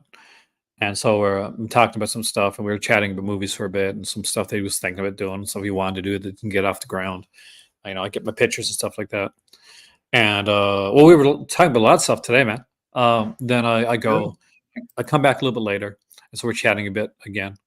Hey, it's Scream 7, Ghostface.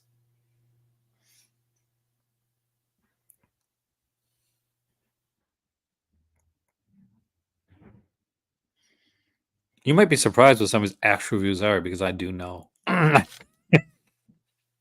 We conversed about it, but I don't want to talk about stuff on here. No, I'm going to say this. I'm going to say it's fake. I'm going to say it's fake. What do you call it? Not about that, but I just want to say this.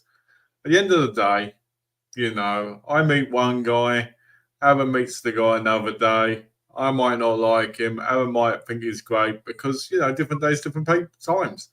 I'm sure there's people who have seen me in the street and got really angry at me because I've stormed by them because I've been angry about something else. It happens. Views change. Views, you can't always judge a person because of how their views are at one point. We change, we adapt. I mean, unless we're like horrible people, as we know many of them, in the sense of in the media and that. I just think different people, different strokes at different times. Yeah, and there's just different things going on that I can't talk about because it was said in private, but that would have definitely had him stressed about certain things at a certain time period. Yeah. Escape from Hell. I used to have this one actually. Gita Wilson. I've got that. I got it from television. It's a good film.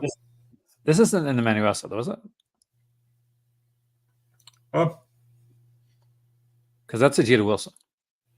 Well, maybe it's the wrong movie then. I had this. Oh yeah, that was called Escape from Hellhole. That's not called Escape from Hellhole, is it? No, Escape from Hell. It was because is it into? Hold on, I want to know if it's in the set now because I know they put some of Gita Wilson films on the set.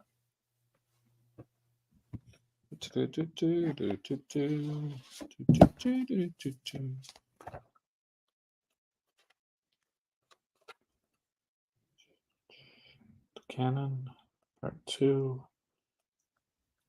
It's not. Shoot, too bad. I actually like that movie. Gotta love me some exploitation. By the way, congratulations to Severin for getting the Media Play Box of the Year. Yeah, well done. They deserve it for that set. Oh, they do. I'm so glad he bought me that set for my birthday. Reason I from the other guys because there's a brain in a jar.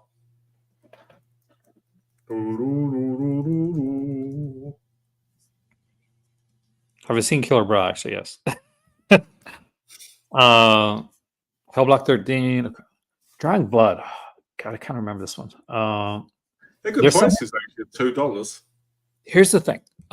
This takes me back a bit because a lot of these releases were some of my that I don't, or things that I don't have anymore that were in my early collection of films. Troma was one of those films that I initially Escape from Hell, Monster in the Closet was another one I used to have. It was a big one for me. I used to watch that one a lot. The Chosen One, Carmen Electra. Remember this? What about The Deviants? Have you seen that? Because it's 99 cents. Don't remember that well. I think it's one of the cheaper, kind of almost like a shot on video type ones. But I can't remember well. What needs to come out? I'm telling you this right now. Chillers. This needs a freaking Blu-ray release. This is such a batshit insane, wonderful piece of cinema that I absolutely adore. Chillers is one of the most horrifying films ever made. No, but it's actually a lot of fun. Of course, he also did Invasion of the Space Preachers. Ooh. But Chillers is one we all want. Fine. Well, that's the thing. It is sort of they produced it, they acquired it. That's what Trump was known for, was acquisitions. They were one of the first companies to start just realizing that physical media, that VHS was going to be a thing. So they started buying up the rights to films, other films, and putting them out.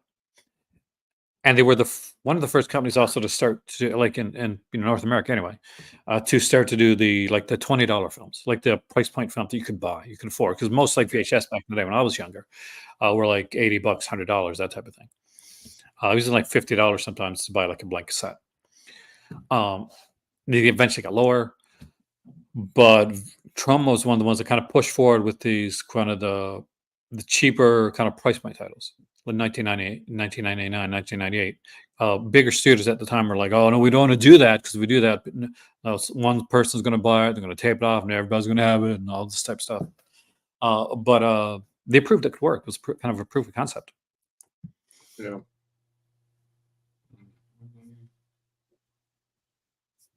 Some of these titles are just insane. Sergeant Kabuki Man, NYPD Blue. Remember that one? NYPD. I'll say NYPD Yeah. Blue. With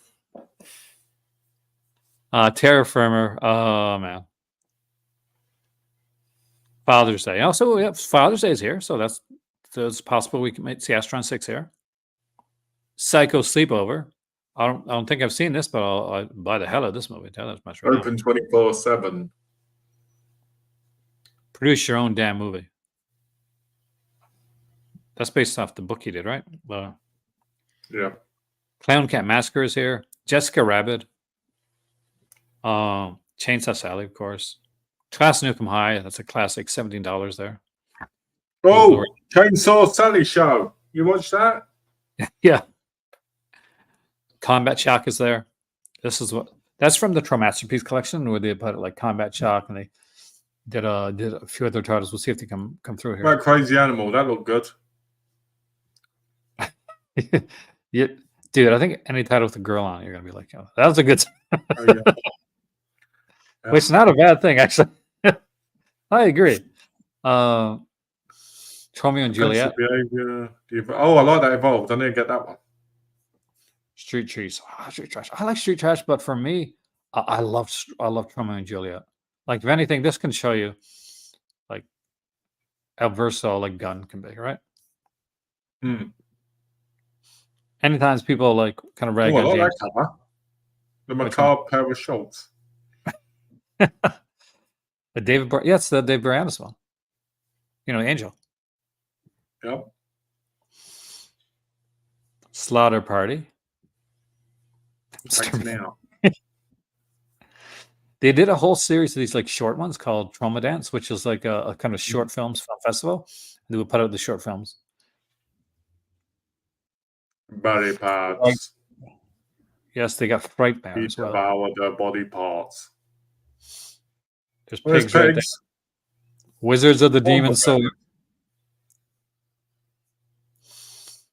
Screenplay. I have this one as well. I don't think I've ever watched it.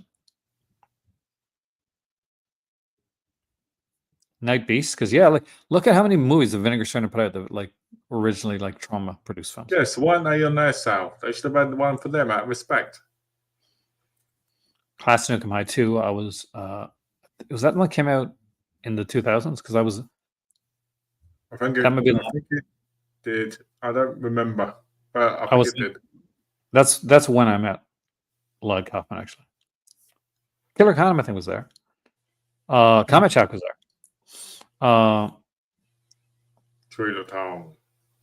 Death Dancers. I'm gonna say it looks good. Blondes have more guns, and of course, look right there, Fortress of America. Ooh. With that, and this is the one. Justice with Shannon Wade. But look, here's the one. State of Mind. This is the one that I bought for my dad. That has the Lloyd Kaufman, Aaron's gay lover on it. Whoa. It's not a good movie, by the way. That's probably why I put it on there, because it was like a sound to it. Tomcat Angels. Oh, decapitated. Not as sleazy as it looks, but it's fun. It's a fun little release. Jeff Carl. Plastic Traders. Fun for the whole family. And literally it is. It was actually a Saturday morning cartoon. Their original thing of Graduation Day. I think Vegas is good. Vegas in space. What happened in Vegas in She's space. the Gladiators. Yeah, stays in Vegas in space. Taxi Adventure 3, which is kind of the lesser one of the four of them.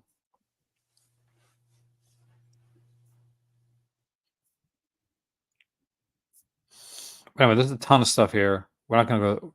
We'll go through the 9th page. The Slashing. Fear Town USA, The Slashing. I love that title, man. Pro Wrestlers versus Zombies. And I've seen that. It's not good. It is not good at all. I just felt so bad for Roddy Piper and Kurt Angle in that one. Oh my god. Oh my god. What a rip. Junk Bonds, The Return of Junk Bucket. Look at the cover. That's the original. That's the original. The other one stole it from them. Oh yeah, so what happened? Let's do a quick look at the martial arts sale. What we're going through here real quickly, and chat along by. Hope they release Igor and the Lunatics. That'd be nice. Combat Chat got a nice release from Severn. But I'd love to get that freeway. The free Blu-ray set. That one there, the TNT Jackson one. I bet you would love to get that three-way, man.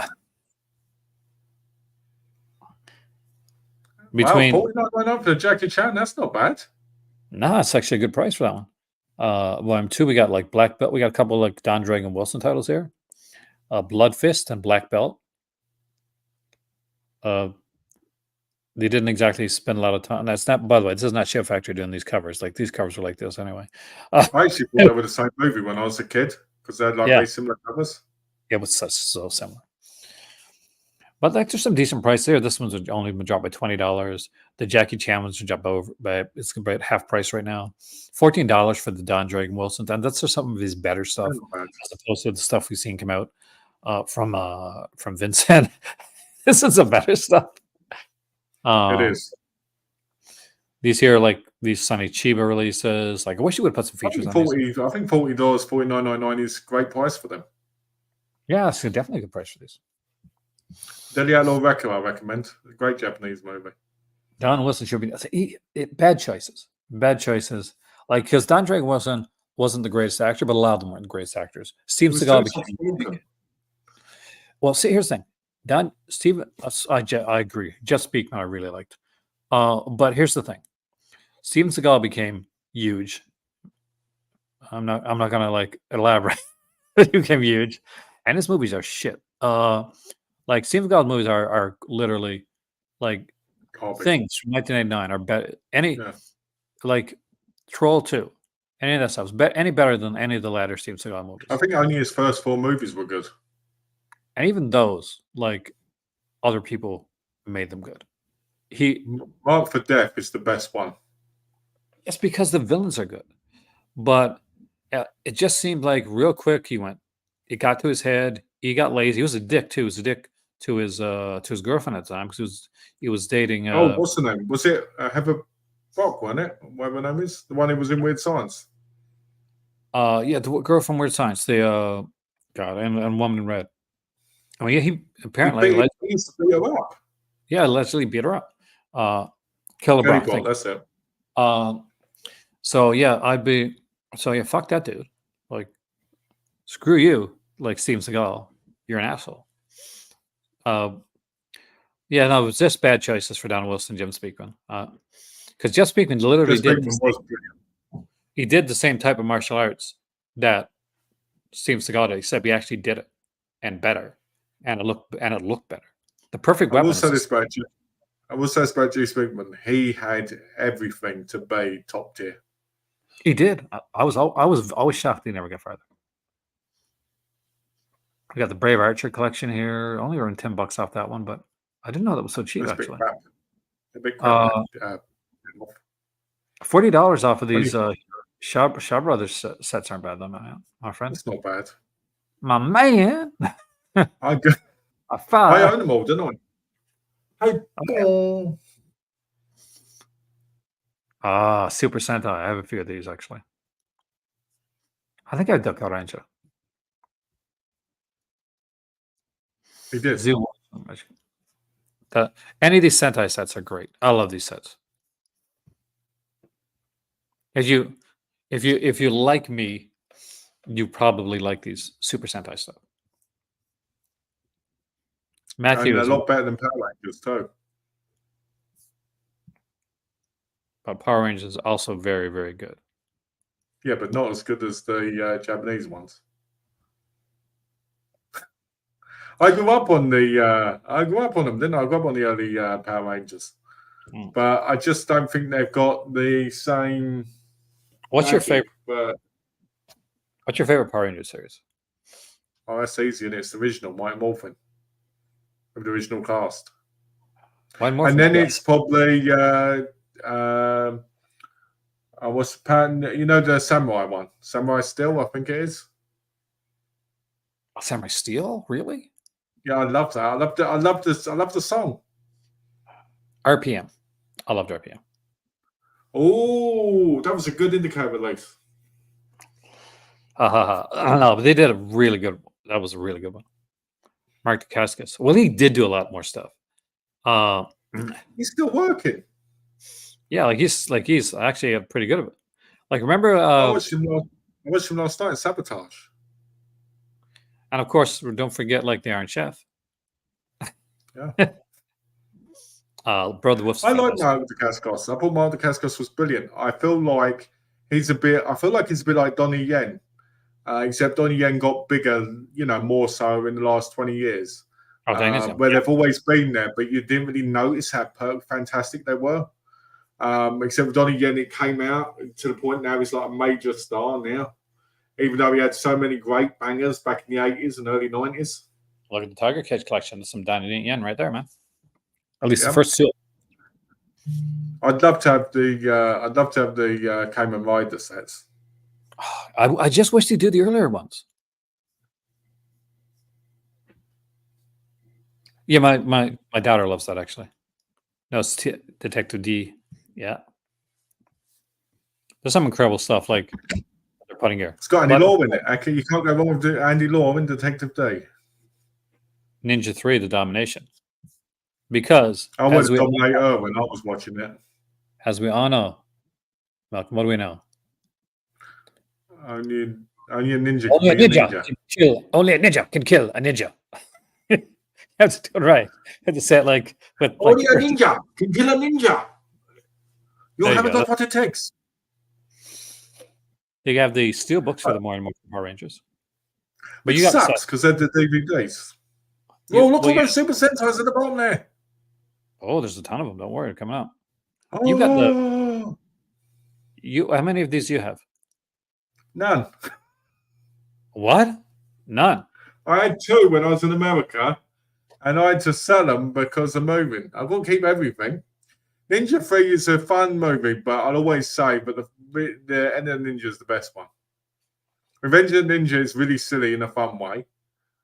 Ooh. And number 3 is like super sexy. Oh. These are actually really good prices, actually. I think if this was England, I would have bought all of them.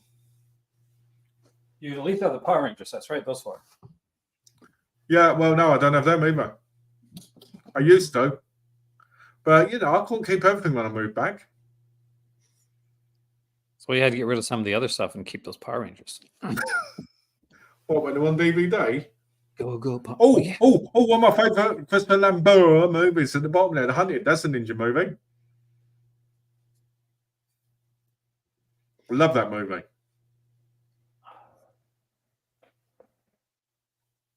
Joan Chan. Wow. Is that it? This is one. This is look at that, man. It's not a bad. Is that? Yeah, but half of it is like Super Sentai. It ain't martial arts. But did you not get excited over the fact that it was so Super Sentai here? And yes, it is martial arts. Not real martial arts. No, it isn't. It's a superhero show. Christopher Lambert is still acting. Okay, he's still acting, but you just don't see him around as much because it's not in bigger films anymore. Well, even though it was always mostly in B-rated films. But yeah, The Hunted's brilliant. I love the whole Samurai versus Ninja action. And do you know that Power Rangers set was $19.99? Yeah, no, it's an amazing price for it too. That's that re-release for the set. That's one I got that my daughter has, actually. And it's worth it. Like if you've never had it. Like this is Like the initial release of it is. Yeah, hold on, I'll get that over there. Because it's a different box, isn't it? Yeah, I'll show you. Like Ooh. I don't think that's the re-release hard box. I think it's a regular box. Yeah. So I'll just bring it up. That's the real quick. box I originally had. I originally had that box. So this is the Mighty Morphin Power Rangers, and it goes up to I think the Alien Rangers, because it's season 3. And there's the book, and what's neat, there's 2 discs of special features as well. Thundercats movie. It depends on how they do it. But I'm a big Thundercats fan. Me and my better half are massive Thundercats fans. Actually, we have their figures and everything. I want to buy a Mice from Mars a movie, live action. Look on this one here, Mighty Morphin Power Rangers Karate Club, the White Ranger Kata. So there you go. Don't go saying. Yeah, but it's not real martial arts, but it's like White Ranger Kata, Melko. You're just starting. You're just starting. I'm not taking this. Don't make me turn Green Ranger. Like a Mice from Mars. Do not make me turn Green Ranger on you. I would too, KG, actually. I would say by Mice is better.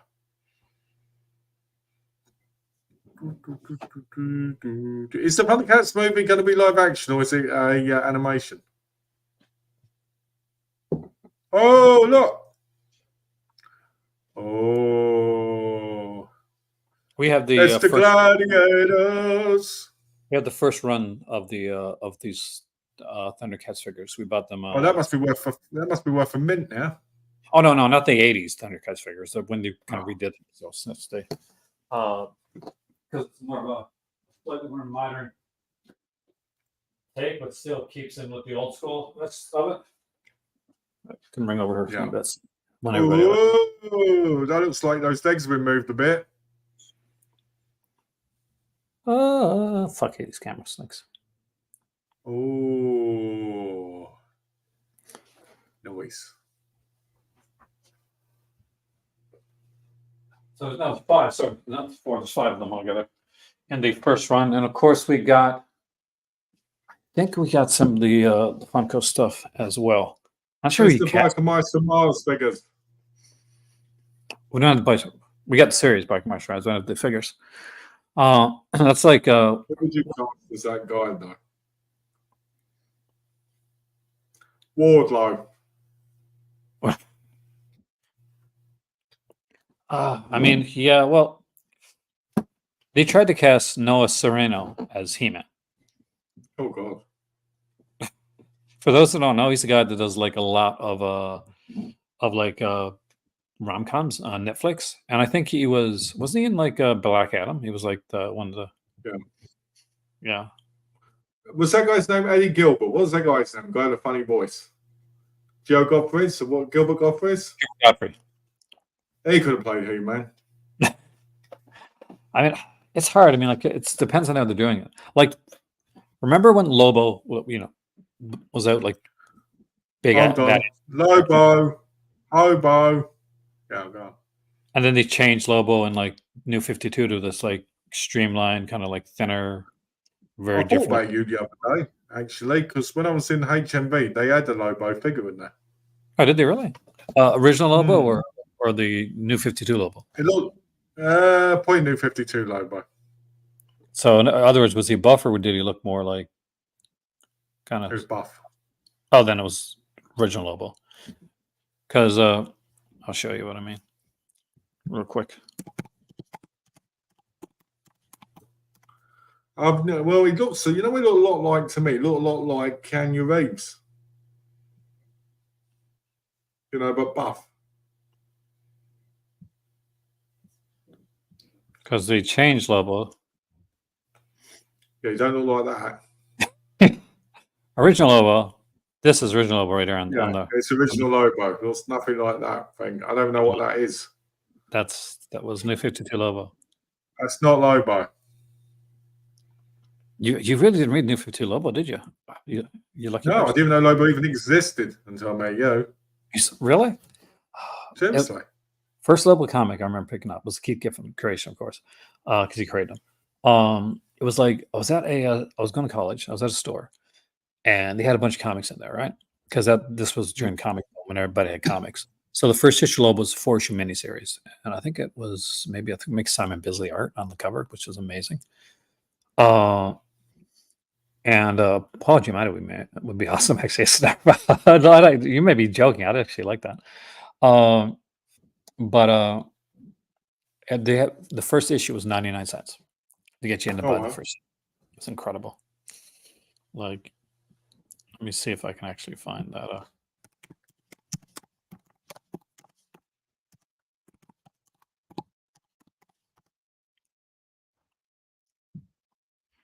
Because the cover was something that kind of like stood out.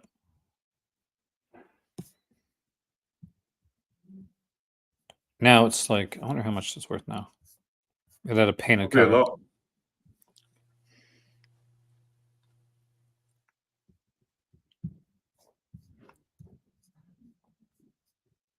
Okay, let's see if I can show you. Lobo. It's the first issue right there. See, it's a Sam Bisley cover, yeah, you can tell. That looked like, you know what that looks like, didn't you? Don't even say it, man. That looks like me when I first woke up in the morning. Oh, that's not what I thought you were going to say. Apparently my mind is worse than yours then. Because I thought of a certain song by the Lonely Island guys. Yeah, actually, yeah, that's a good point.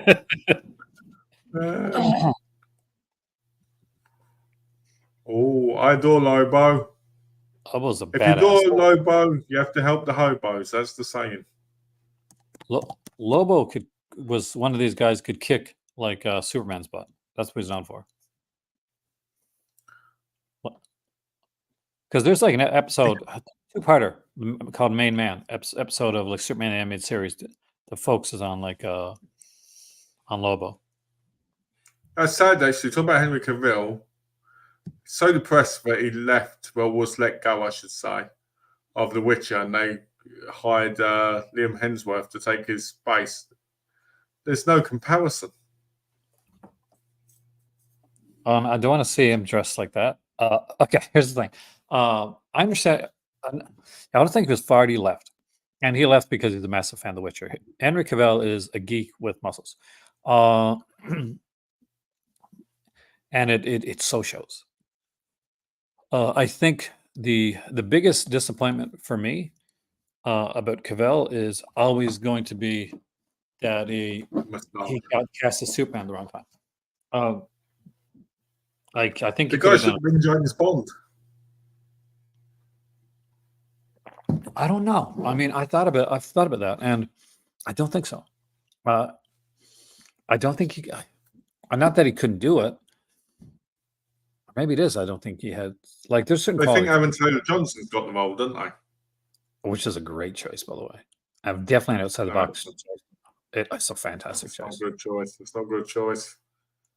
It's, that's like me saying, "Oh yeah, Gen Z, brilliant." Awful choice. I always think of him as the kick-ass. Oh, he's playing Highlander now, is he? Oh, I didn't know that. Oh, Cavill's playing Highlander. He's playing everybody. Well, Cavill's like, I remember he played Sherlock Holmes. He did a better job than I thought he was going to do. I'll tell you that much right now. Because he's one of those actors, like, okay, he's a good actor, but he's got his range, right? Yeah. And all the actors, I'm sorry, like every actor, unless you're Daniel Day-Lewis, who just apparently can just come in and do anything. Usually have their range. That guy, I don't think has any limits at all. That guy, like, he just blows my mind every time I see him in a role. It's completely different. But I love Henry Cavill and a lot of stuff they did. I just wish he wouldn't have been in the whole, like, it's going to be controversial in this whole Snyderverse thing, because I think he could have came in with somebody that, like, understood what Superman character was and liked Superman. Yeah, I don't trying to start a war. I don't think that's much of a controversial take. I mean, like, for a minority of people that, like, Hashtag. Oh, let me get my hashtag out. That is, but I mean, in all honesty, and I did. Now that I gave, if you go back on my channel, I gave Man of Steel after I saw it initially a massively positive review. Massively positive review. And then I bought the Blu-ray at Target, when we had Target here in Canada. And I sat down and watched it with my cousin who did not see it in theater. And like, you're gonna love this. This is amazing. It's great. And you ever have that thing where you watch a movie in the theater and like you're watching with everybody and it's just you're so hyped and everybody's hyped and it's so good. And then you go back and you watch it again, and you're like,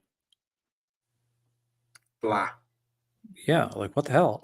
like how did I get so hyped about this? But that's because like I think Zack Snyder is good at doing these like very kind of like really cool splashy type films, and he's doing his Rebel Moon. He's doing like 6 or 7 of them right now, right? Yeah. No, I do not see Black Adam again. I'm not watching Black Adam again. There's no. Well, I'll say this: every Zack Snyder film I've watched has put me asleep. I think that Ben Affleck is fantastic as Batman, but I don't think the Batman did him any justice at all. Hello?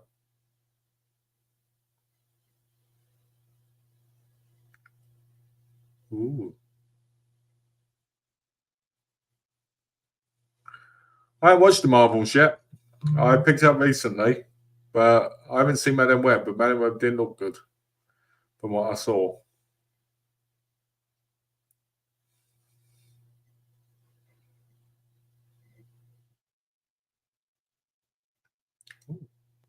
Oh, I haven't got shut down by The Rock.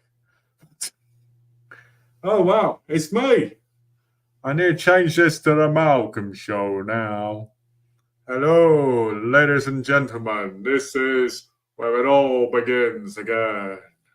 I will take over the... Oh. Nice try, man. See, there's the thing. Black Adam was such a bad movie. It literally cut the stream down. It literally killed the stream. Black Adam was such a bad movie. It is the worst. It is the worst. I liked the Marvels a lot, actually. It was really good. That was fun. Villain was meh, but Yes. for what it was. It was better than that. I'll tell you that right now. Black Adam, we're like, what? I don't know. Where movies going to die? Where characters going to die, right? Pierce Brosnan knew. He was smart. Pierce Brosnan's like, yeah, you better kill me off. Now Malcolm's the one that's gone for a second. I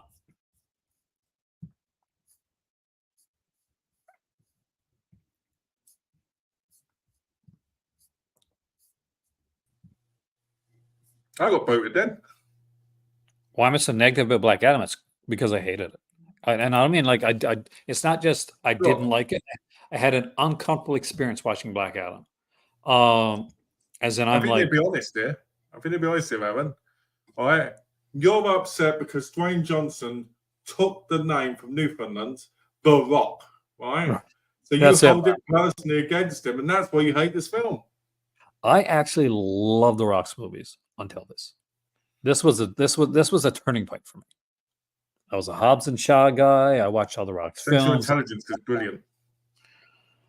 Yeah, but then I get the Black Adam, and I was excited for the movie because I am a Black Adam fan, right? I'm a Black Adam fan. It's not 2 Bonds because Cavill's not going to be Bond, man. It's Aaron Taylor. He will be. It'll be a Bond at some point. Should have been always. He'll be the henchman guy, the henchman villain, kind of like Batista did. I mean, we did that arm thing in Mission Impossible 7. I can see that. So Black Adam's on like a streaming service. Yeah, that's a good way to watch Black Adam. Or get it like really cheap, like you got like a dollar store, like a Poundland or a Dollarama, and you see it there. That's the price. It was a dream project that became a nightmare. It became an nightmare. As you can see, I've got my cat here, so I can be like Blowfield. Oh, he's rubbing his pussy again. I can be like Blowfield. Well, Mr. Bond. I like that. I said, you ain't your pussy again. You were like, I can be Blurfield. And I just could imagine you like go like this on the cat. You're not a Bond fan. Yeah, I know. It's sad.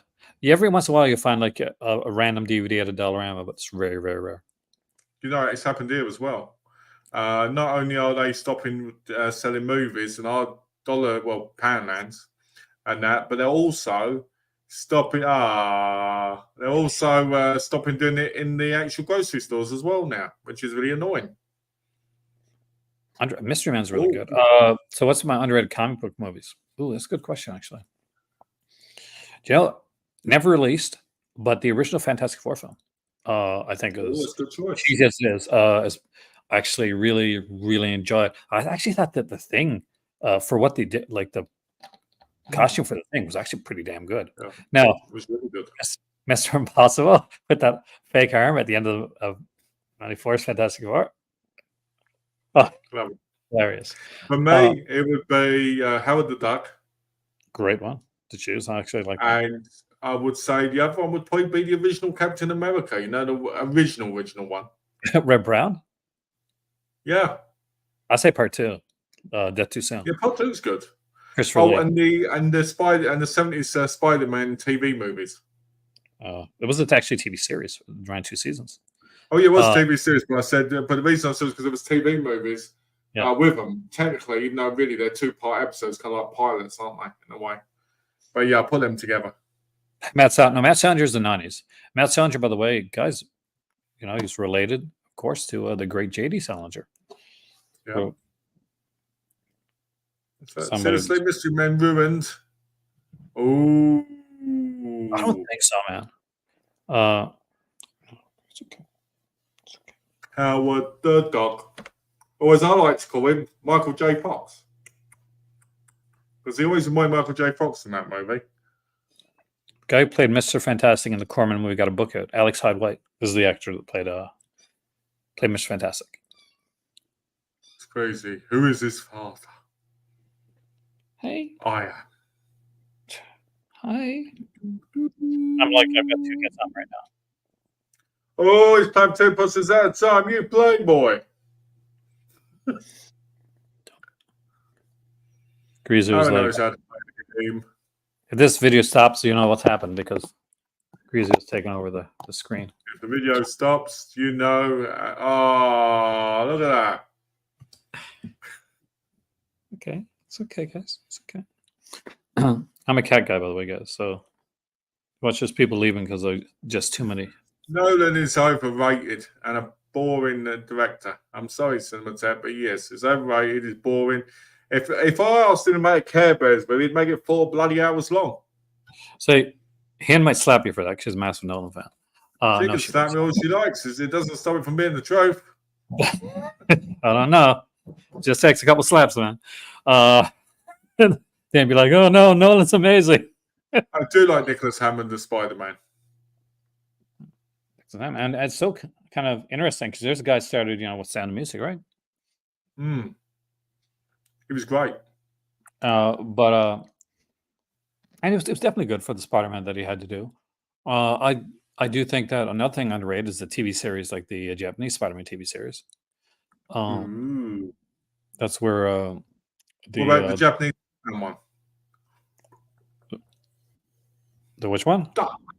The Japanese Batman series. What about or better yet, what about the Turkish Spider-Man? Or Spider-Man's evil? And he's got a switchblade. I love those ones because they put them in the right category of actually being comic style. Do not turn off this computer pixel. Like My right now on TV is the name of the book. Oh, nice. Actually, check that out. Very nice. What are you guys doing? Why are you attacking my computer? There's 2 of them right now, and they're circling my computer. Who do I want to direct the next Bond? Direct the next Bond from Isaac. Sean C. Phillips. I think whoever it is, I know who it shouldn't be. Whoever directed Quantum of Solace, he's not allowed to direct action movies ever again. Like, no. Stick in your lane. Don't direct movies. Yes. Director-wise, I think, Tiger White, maybe. Add some comedy in there. What about from the director family of Will Karen. Let's look at the reviews of Will Karen. Ready? You watch Will Karen with these 0-star reviews. Absolute garbage. Shit. Now you've got James Bond in Amityville Bond. Amityville Bond. I don't know. I pick is there a good Japanese action director that's up and coming? There's loads of them. Hey, Twisted. There's lots of them. There's who I would have liked to have seen do a Bond. It's going to sound quite controversial now, but someone like John Woo. Why would that be controversial? Because he's not as respected as he was at one point. So someone like John Woo would have been amazing, especially on the action scenes. I thought when you said controversial, you're going to be like Bill Cosby. I think Bill Cosby would be a great director as well. Oh, Bong Joon-ho's Bond. That would be great, but I feel like his movies are fantastic, but I don't think he could do a Bond. Maybe he could in the atmosphere of the darkness there, because that's the problem with Spectre and No Time to Die. They've got some great filming to them, but they're just boring. Stephen Moffat's Can Bond. I recommend any movies similar to Story of Ricky? Yeah, I can. And it's going to be very easy, Keggy, because Story of Ricky is really good. That film's amazing, by the way. I love that movie. It's so over the top mental. Fist of the North Star, right? And the TV series, the animation series, is incredible because it's just like that. And if you like games, they're great as well.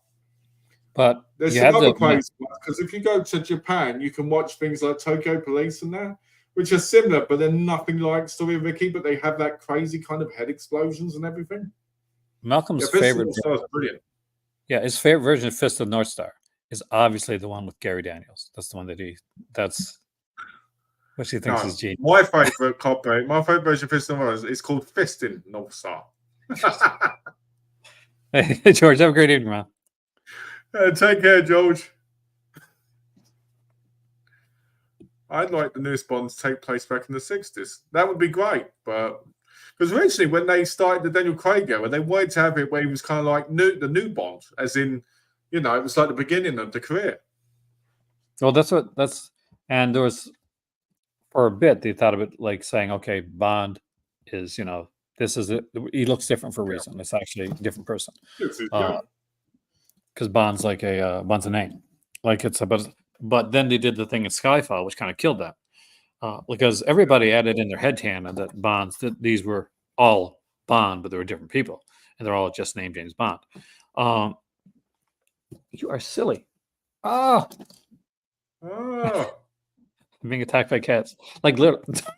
They'll go on the computer. Guess what, guys? Give us a second. I'm going to tell you guys this, right? Whenever me and Aaron finish doing one of these streams, he always says I get disconnected from the cats jumping on the computer. Twice in a row, and it's Pixie. Yeah. Pixie's a jealous cat. So she's, if I'm talking to Malcolm and I'm not paying enough attention to her, she will jump. And she knows right where to jump with the computer. She's done this twice. Yes. She's like, pay me attention, boom. Oh, 007 is the code, yeah. Like, because we saw in the latest James Bond film, there was someone else was designated 007. Yeah, they gave it to other agent, didn't they? The female agent. Yeah, and she quits. She doesn't quit. She says, can I just say, No Time to Die, Anna de Armas, the way she looked in that, please take me. Take me, torture me for hours. I'm there. She was incredible in that. That's kill off. Has to kill off. Then he's not Bond. Then he's the villain, man. That has happened because he had to kill Alec Trev, didn't he? In GoldenEye, it was a 007. But who was killing other people like that?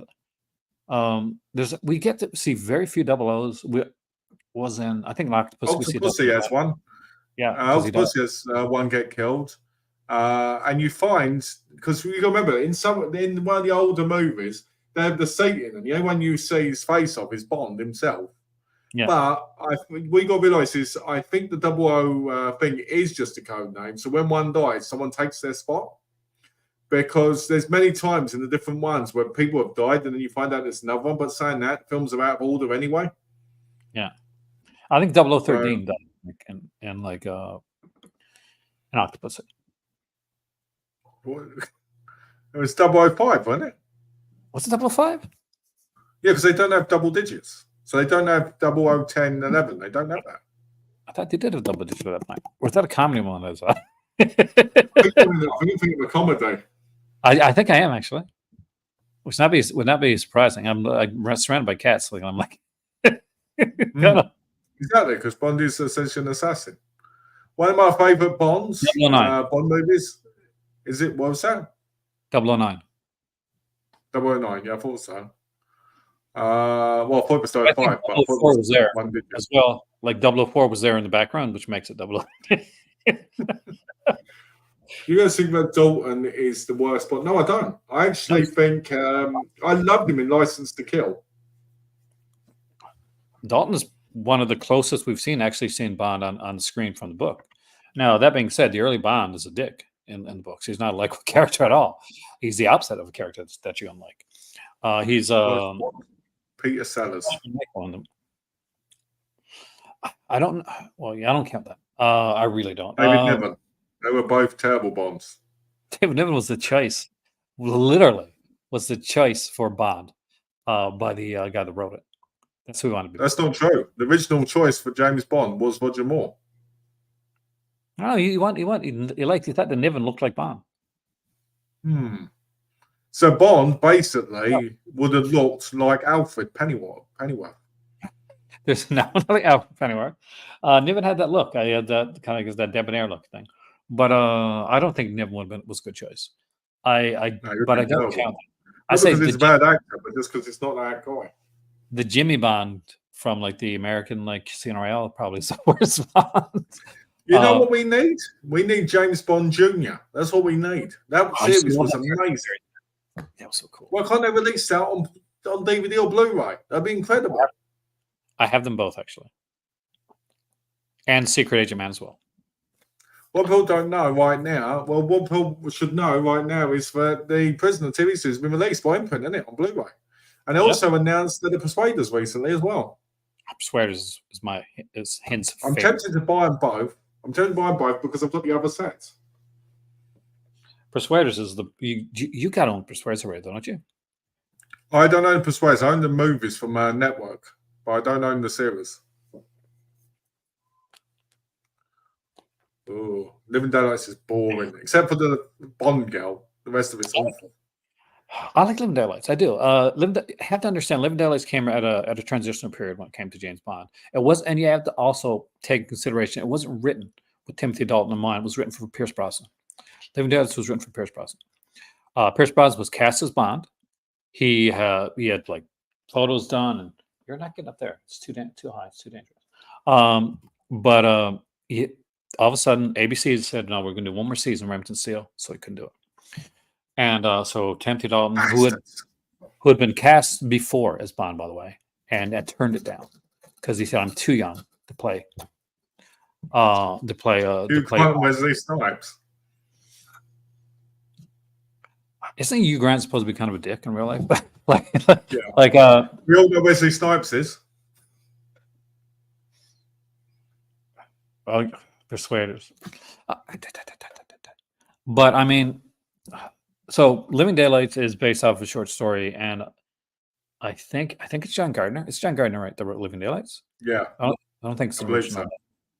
And the only real thing from the movie from like that's the opening of Living Daylights where he's got the sniper rifle and he's taking a drink and he's landing. It turns out to be like this cellist. That's the short story. That's it. That's the short story. That's basically the story, it. And then it's all expanded upon after that. So they had to come up with a whole like other movie behind that one scene. Lazenby, I like. God, I love that film. I think that is one of the best Bond films. I think every actor that ever played Bond wanted to do that film. But he's probably, I'm not going to lie, I'm going to go super controversial. He's probably the least good actor at that point to play Bond. But remember, that was his first movie. Yeah, exactly. It was his first film, and he got much better. And for what he did, I thought he did an amazing job. But he That wasn't leads great. up to one of the best moments in James Bond history, where where Blofeld is in a wheelchair he's trying to kill Bond. He goes, "Mr. Bond, let me go, Mr. Bond, we make a deal," and he's patting him on the head and everything. I love that. That's one of For the your eyes greatest only. moments. Is that for your eyes only? That Yeah, opening for your. yeah. It's so brilliant that. Do It you was know all what? because they couldn't use the rights. They couldn't use the rights on Exactly. it, could they? That's why. Yeah, But I couldn't just love the way they did it. Like, if we can't, F you, I like that. nice throwback. Like, no, that being said, that movie, by the way, before the Lazenby one's one of my favorite Bond films. It's just I wish it would have been somebody else in that role. Yeah. Domestic Service will eventually get sort of did. I mean, like in a weird way, they kind of like, when they started over Casino Royale, we kind of got a Tracy type thing. Do I think the American can play Bond? No, Yes. never. No. I don't want because American. it's like a Doctor. It's a British institution. It's a UK institution. Let's not lie here. I say British because everybody calls UK British anyway now. So what's the point? Because it's like like the first one. It wasn't. It was, no, it's a Scottish accent. The original Bond was going to be English, but then he ended up being Scottish. And then let's say we got Scottish Bonds. Then we got. Can you name all the nationalities of the Bonds? Kind of nationalities of the Bonds. I can name all the Bonds. Let's see. So there's. Yeah, but he conned his way in. He conned his way in 70, so they don't count. He conned them. He tricked them with a fake accent. There's not Rushmore. So we're starting with Sean Connery, Scottish. Lazenby was Australian. Yep. Where's Moore? Moore's British, right? Roger Moore. Yeah, Moore's British.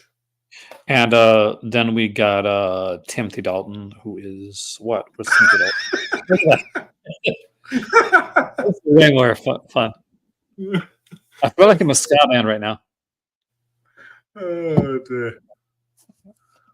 Ooh. Scottish, Australian, English, Irish, English. Great job, man. No, Timothy Dalton's not English though. He's Welsh, isn't he? Well, some people would call it the same thing. Ooh. Yeah, some people are going to hate that. I said that, by the way. Some British people are like, "You son of a bitch."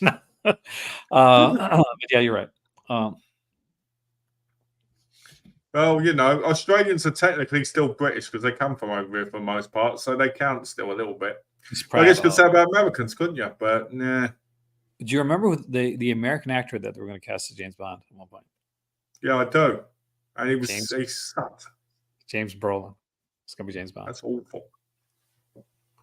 Did you see the screen test? Ooh. Well, their go-to guy, and a lot of you guys are going to know him from Psycho. Is probably the best play. Is where you're going to know him from. Is John Gavin. Is that if they couldn't find anybody else to be Bond, if something happened, they had John Gavin kind of like on a contract, I think, as kind of a backup Bond. Now we did get to do the OSS films. If you want to see what he would be like. I love those films. Those films are great. Great, like kino set, wonderful kino set. Yeah. Have you watched the French ones?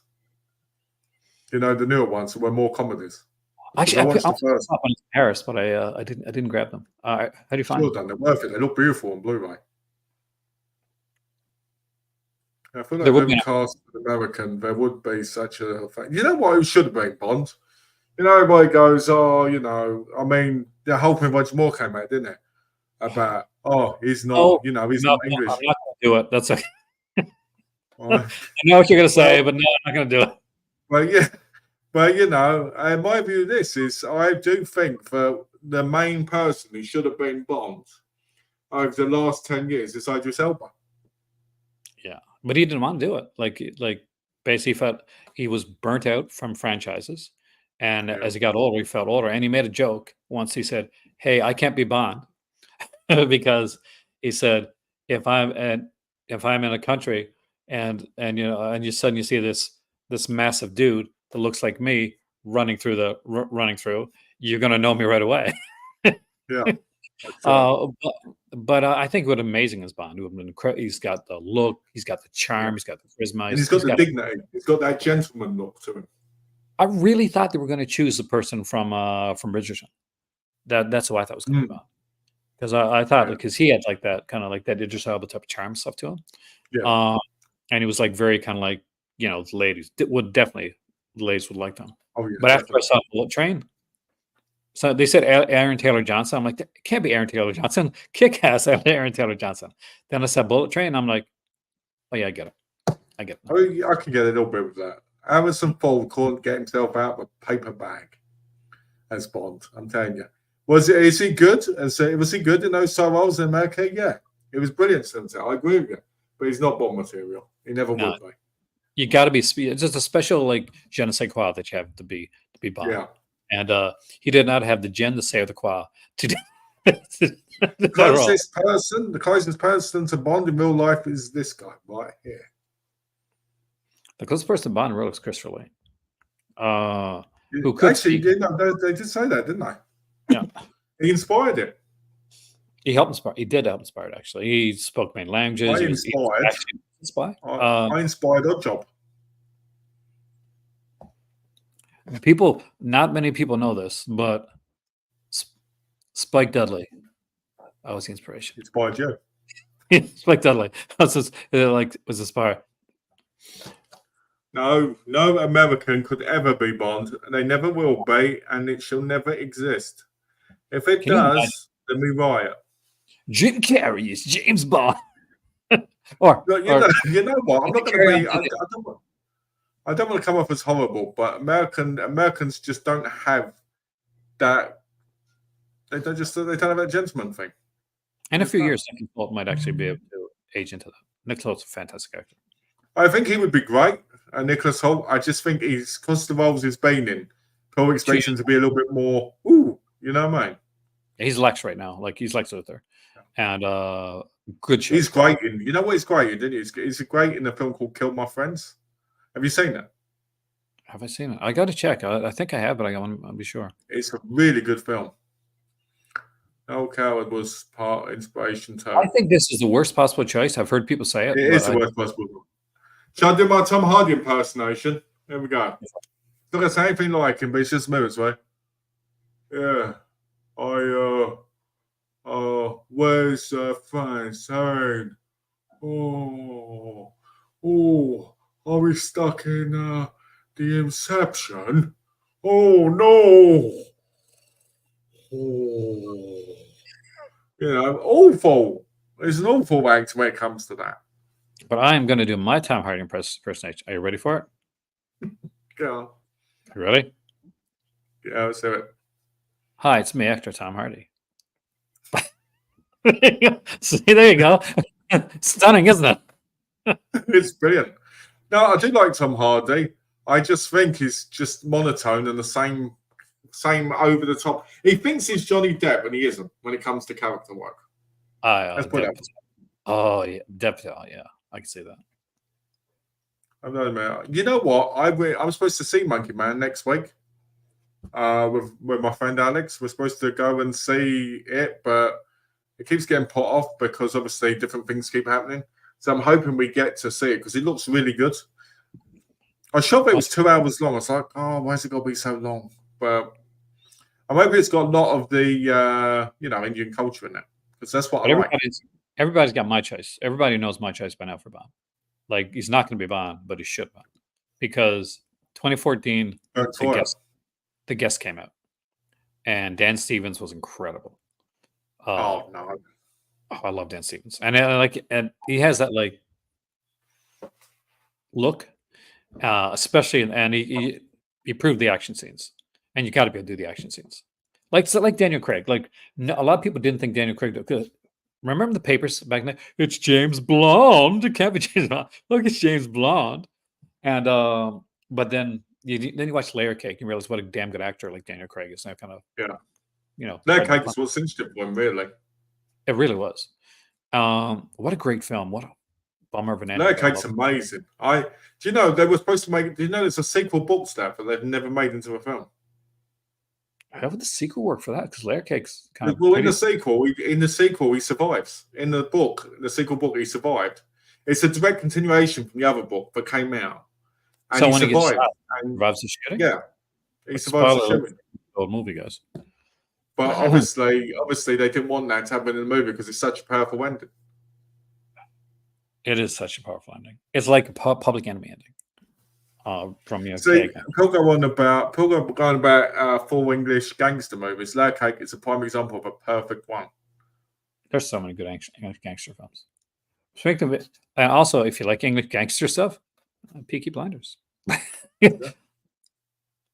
Or if you like listening to Tough Men Talk, watch our podcast called Cult of Tough Men, where we tell stories about our lives, and that's going to be another like artwork in the background because coming soon. We're working on like 80 more of them. Cult of Tough Men. What's your favorite, by the way, the new ones? But out of the three that we showed, I actually really like the animation one. It was a cool one. Hind did all the stuff together. Pedro Pascal is Bond. I don't think so. I like Pedro Pascal though, but I think he could be a good bad guy. Yeah, I think he'd be a better bad guy. He'd be a better villain than Bond, to be honest. Because he's done so much. Just because he's done so much, and he's like Mr. Fantastic now. It was like Mandalorian. Do I think Bond? I don't think Hyde has anything to do with it. I think John Gonzalez from Western should play it. Oh, I'm Bond. It's that way when a woman's struggling and she's on balcony could just lift himself up like this and just. Can you imagine like a massively tall Bond, and you're like, "Where's Bond's right there?" Like he's a dude that's taller than everybody. We can't find him. There he is. 6'11". There he is. With a bald patch in the back as he's running. I mean, I think like height has nothing to do with this type of role. Some people think, he's got to be 6 foot tall. He's got to be 6'1", 6'4". Like they missed out on, didn't you? Burns Roy would have been a great Bond. You know.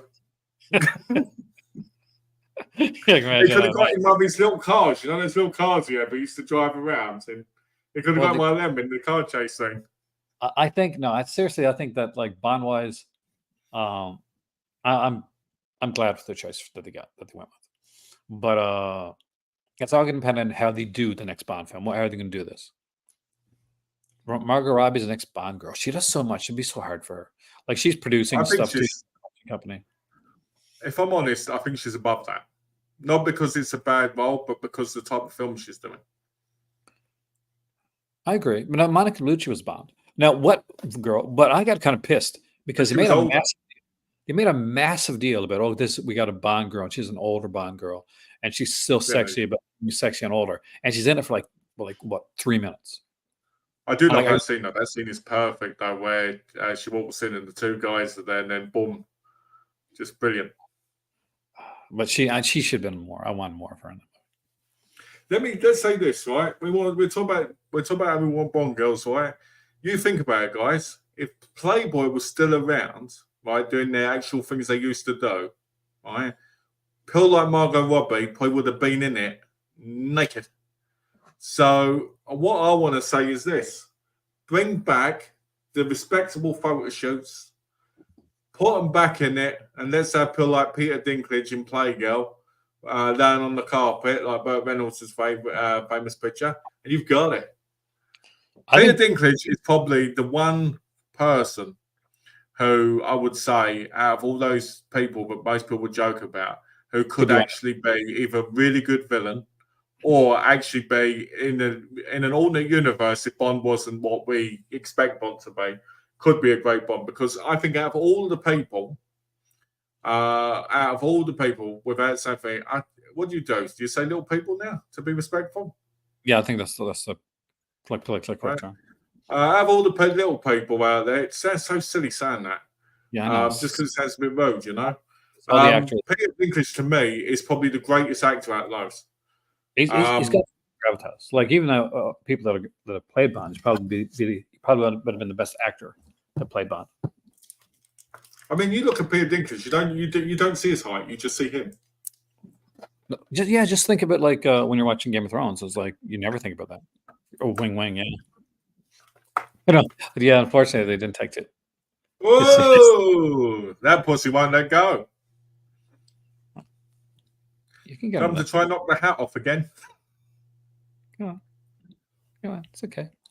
Oi! Oh, What about cats? We had 2 cats around here yesterday, hanging out nice. right outside our front door. One big black cat and a big fluffy grey and white one. Oh. Got to make sure I just shouldn't fall. I think, yeah, we'll end the conversation on a Bondy conversation, I guess. So people also want Tom He Hiddleston. would have been a good Bond. We'd be a good Bond. I didn't see it at first, but I was watching Night Manager. I was like, yeah. Like Ken was always like Tom Hiddleston, the amazing Bond. The guy that played Magneto, Ian McKellen. Patrick Stewart would have been. Imagine that. There's a Bond, right, called Old Man Bond, like like the Logan one, and it's got Ian McKellen as Bond, and it's got Patrick Stewart as the villain, playing a really oldly Blofeld. What are you guys doing? I think Ian McKellen, right? I'm going to say this: Ian McKellen is probably one of the greatest British actors of all time. And I mean, the guy's still going. He recently released he recently was in a Macbeth again. Phenomenal. Can you? One of my favorite Ian McKellen things is from Extras. Oh, that's brilliant. When he asked him how he acts, I said, "So how'd you do this? Like, you did such great roles." He said, "So they asked me to be in Lord of the Rings," and he said, "Well, I'm a wizard. I'm Gandalf the wizard," and he hit action, and then I pretend to be Gandalf, and then they say cut, and I'm me, and like Ricky was like, "Yeah, okay." That and Patrick Stewart in it, where he goes on about and then a clothes explode off. You guys fighting each other? I just love that. It's so great. Extras was very underrated, I think, nowadays. First season better than second season. But the I can't believe that the girl that was an Extras is Agda Raisin. That actually blows my mind. That shocked me. My favourite quote in it is when she's having sex with a guy and he goes, "Come on, put some effort into it." It's like, it's like it's dead in there. I love Agda Raisin, by the way. Though I don't like the fact that she broke up with the history guy. Yeah, he was cool. I liked him. I didn't like the rich guy. Oh, Life's Too Short. Ended way too soon. Yeah, I loved it. I loved that. I thought that was one of the most hilarious things, especially with the whole "I'm Maximus" stuff. Oh, oh, there goes those tricycle. Oh, that's so good. So sad though. Sad news though. Warwick's wife recently passed away. She was 53 years old. that's young. And she created a foundation for, what was it called? I think it was called Dwarfism something. I think it was to help them act and help them. And I was so gutted because I went to myself and I said to Donna, she did so much, and probably most people didn't think about it until looking at it now. That's the thing.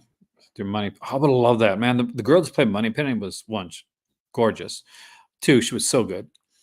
Samantha Bond. Oh my word. Oh no, the money. Oh no, the latest Moneypenny. She was the best. The one that did but she was an agent for a short period of time, but she becomes Moneypenny. No, we want Samantha Bond in it. Samantha Bond, stunning. Oh. Yes, but you want the action girl, like the girl. No, we don't want. The one who's got to do the action ain't going to be as much action in the bedroom because we're too tired. So you wait what you get from behind the desk. Yeah. That's like that's the wrong Moneypenny. That's like using original Moneypenny. Samantha Bond played Moneypenny in the James Bond era. Okay. She played Moneypenny in the Pierce Brosnan era. Yeah, for a very short period of time, actually. You're So, joking. Ian McKellen has plenty of action. Don't you see how he's always tired? Because he's getting it on. yeah, McKellen's got that. And we all know that Patrick still loves to motorbike after watching him in Blunt Talk. Didn't you say that you wanted Tom Cruise to be the next James? No, I never said that. I don't know. I think I heard you say that one. You're like, no. Could you imagine Ethan Hunt and James Bond? Oh, look, it's just double Tom Cruise. Michael Caine. So Michael Caine impression. Yeah, I do my Michael Caine impression all the time when I don't blink drinking. Yes. My name is Michael Caine. Not a lot of people know that. People, my Caine still has a Bond roll in him. I would love to see it. I love it. Oh, the 427 is live. We talked about the 420 sale earlier, actually, though, at the beginning of this video. You were here, weren't you? Cinematheque? No, I wasn't here then. There was so much like Malcolm, where Malcolm is a massive stoner. There was so much weed talk early on. Like Malcolm was saying, I got to buy the vinegar cinnamon grinder. I got to get myself some papers. He was talking about his favorite, on the street. He was talking about his favorite strains and stuff like that. Yeah. I was talking about the devil's weed and all this stuff. I was saying that I have 2 spliffs. I got. Oh, yeah, that's not weed. All the smoke comes out. That looks really bad. That looks like totally different thing you're doing, man. Oh dear. But they'd have to be quite miniature if they're like this. Oh, there you go. Oh, yeah. But good prices, but all these sales are hurting Milligan Syndrome, I think, when they have all these sales constantly. I don't know. I mean, at this point, did you? Oh, by the way, we should talk about the last sale because Def Crocodile was not happy. Ooh. They said, it's nice to see you on Grindr too. You must be busy if you're almost sold out. They said because the Vinegar Syndrome put up this out of print sale, right? Going out of print title sale, right? And Def Croc said, we're not going to print. None of these titles are going to print. And I think it was one of the television guys were like, yeah, they did the same crap to us when we left. So, it should have been going out of print from the store, not, They knew what they were doing. They knew what they were doing, man. They are. They're buying the grinders as completionists because they want to have every single thing from a company, even the terrible things. Yeah, if I was going to buy a grinder, that would be because I'm a completionist. That would be the only reason that I would buy a grinder. Yeah. And that's what. Oh, I just got an email from Vinegar Syndrome. His grinder's on the way. Yeah, it says we've shipped it already. Oh, look at that! I did too, actually. Happy 420 new merchant select products on stores. Oh, look at that! My papers and grinder are on the way. Oh, he followed it up. Director Oscar, he followed up his thing. His campaign. So I guess that's gonna be hints to what the thing is.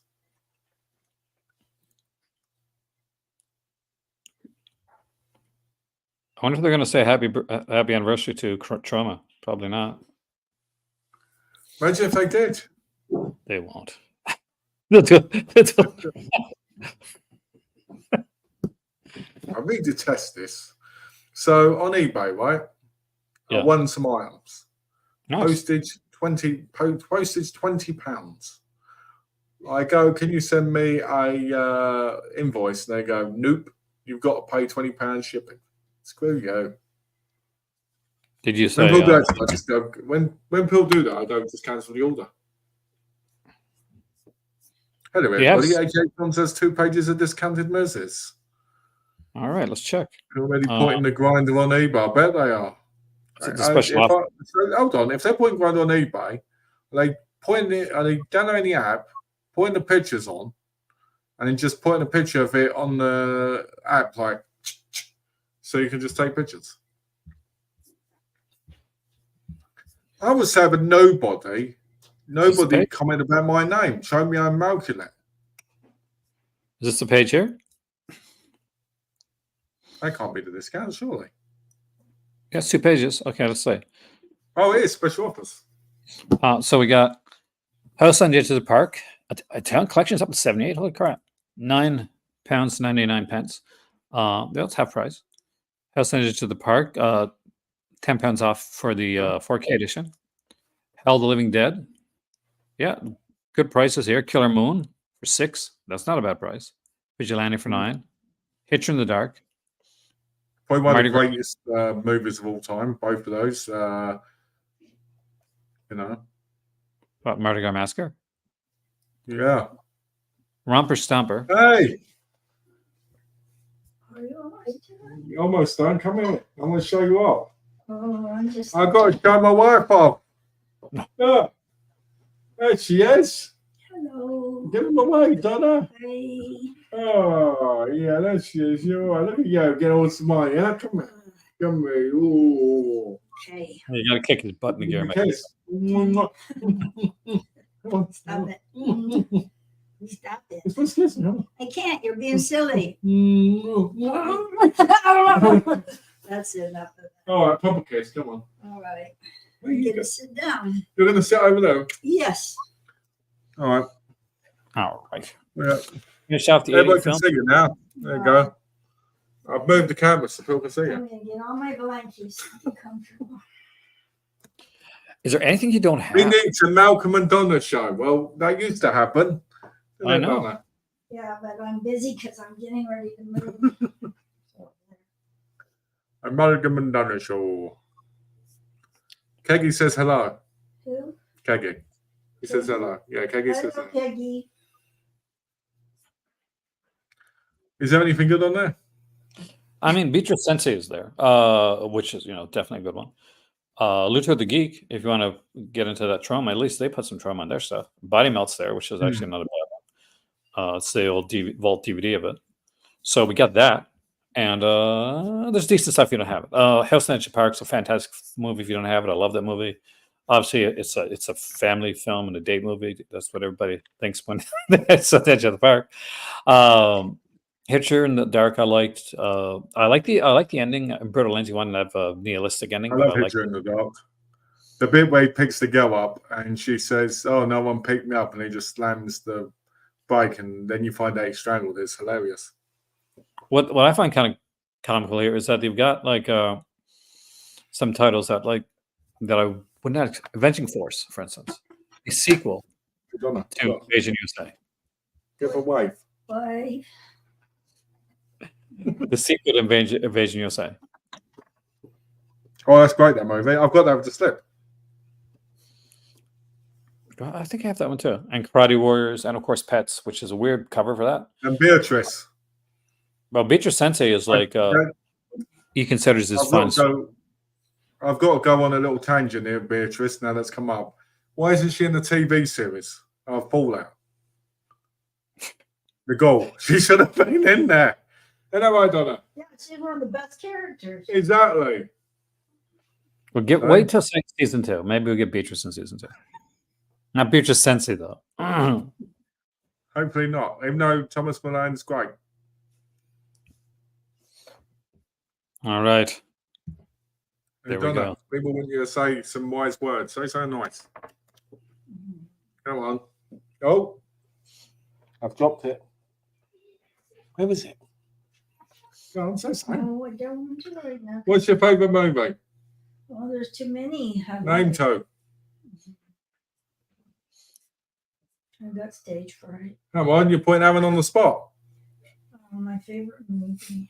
I've never put on spot Well, before. I like African Queen. She likes African Queen. And Casablanca. Casablanca. Which my better half is born there. Will Smith's in where that beautiful one. Beautiful one. Oh, Collateral Beauty. Collateral Beauty, yeah. Collateral Beauty. She loves that as well. Jim Carr is a classic. I love Jim Carr. I want that on a Blu-ray. I do know it. I know it very well, actually. Donna knows it too, didn't you? Jim Carter, Yeah, yeah. Jim Carter, Richard Norton. The and Village that. of the Damned. Village of the Damned's the best bit in that whole movie. Mm. It's classic. I've got that on DVD twice. Yeah, I know it. I want it on Blu-ray. I want Vinegar Syndrome to release it. And I like musicals too. What musical do you like? I don't know. Kismet and South Pacific. Oh, Kismet's brilliant, isn't it? Mm-hmm. Yeah. You got any wise words? Be true to yourself. Be true to yourself and pleasure your husband. That's what she said. Malcolm, what is your favorite? Why Don't not? sweat the small stuff. What's that? Don't sweat the small stuff. What'd you say, Evan? What's your favorite Will Smith role? My favorite Will Smith role is probably, in movies, because I'll always Men in Black for you. For me, probably Hi, Robot. you gonna name another one? No. Probably Bad Boys. I always liked him in the first Bad Boys. See, But for you- me, 6 Degrees of Separation. Love Oh, it. that's a good one. That's always been, and it's one I watch, like kind of rewatch because I love the performance that he does in that, and it's Focus was good. about how good he was. Like I love the other films as well, but 6 Degrees, yeah, someone else likes 6 Degrees. So nice. Casablanca, where my better half is born. Casablanca's amazing. Did you know he was born there? Casablanca. Yeah, she was born there when Humphrey Bogart and what's the name of it? She was when that scene, guys, seriously, on that scene where they've got the plane and he goes, "We'll always have Paris." She was in the background being born. Oh. Hand is way younger than me. That's impossible. That was a mark. That's blank came out. I know it's a joke. But I could have been no, not that old, not yet. But I almost am. I do like for Bogey. What's your favorite Bogey? Oh, my favorite boogie movie is it's probably if Casablanca's a sellout because everybody's going to say that. So probably I like the one where Bacall says, "You know how to whistle. Just put your lips together and blow." oh yeah. I can't remember the title of that. What was the title of that one, Aaron? You remember that one? Oh God, which one was that? Haven't have not. Haven't have not. That's it. Haven't Yeah. have not. My favorite one is probably Key Largo. One of them, Oh, that's good. just because I love the way he goes all crazy at the end on the boat. Well, my favorite Boogie movie is, of course, Linda Blair in Roller Boogie, 1979. Maltese Falcon. Oh, Maltese That's- Falcon. You name another one. Well, African Queen. I like his guy. Oh, High Sierra's one of my favorites. Oh yeah. That's really amazing. How about the one where he's in hiding and he had to get a facelift to change his appearance? Oh, Dark Passage. Yeah, that's That's good. one of my favorites, actually. We don't get I seen love for a Dark lot. Passage. It's a wonderful film. That's the problem with that movie. A lot of people, they got really angry, didn't they, with that?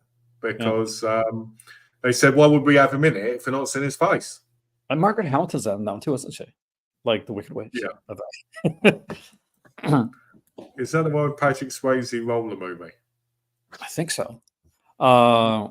It was kind of a joke. Like there's the only roller boogie movie I can remember at the time. When you said, what's your favorite boogie movie? I should have said Boogie Nights. There you go. Which is, by the way, a great movie and a wonderful role for the fantastic actress extraordinaire Ginger Lynn. Huh? Great movie. Oh, you all right? Yeah, you're all right. Well, I'm just tired. That work I did in the garage making all the cardboard flat, it just it gave me asthma and tiredness, Oh. and all these Did you hear drama we've had the last few days about moving. Donna's talking about the drama about the Yeah. last few days. How it's really got to her and how it's really dragged her down and how she's feeling so down about it all. I'm not feeling down. I'm just tired and I can't breathe very good. She's just tired. She can't breathe very good, but she's not upset. But the good thing about this is, like, you guys are going to be so freaking happy when you move because there's not going to be anything left good. No, That but like, screw Oh, that Aaron stuff. always said that. Aaron always said he was a effing arsehole. Mhm. So, But our agent is a good guy. yeah. This makes a change. I used to hear Hind in the background talking to Aaron all the time. Now it's getting to hear you talk to him. Hin's at the farm. I was upstairs for days, so I thought I'd come down. It's all right. It's only hit the 3 hour mark. Oh, Only I'm hit wearing the 3 hour mark. Oh yeah. Yeah. so Hora is a Reinhardt kill film. It's a Swedish film. It's pretty much an extreme horror type, essay revenge film. And there's actually 2, Hora and Hora 2. And because I don't want to get knocked off of like YouTube, I'm going to say look up what horror means. But it's also the name of a film that the show's done. Look, you can see it. Look. See it? oh, this one. No, I'm too blind. Oh yeah. Mm-hmm.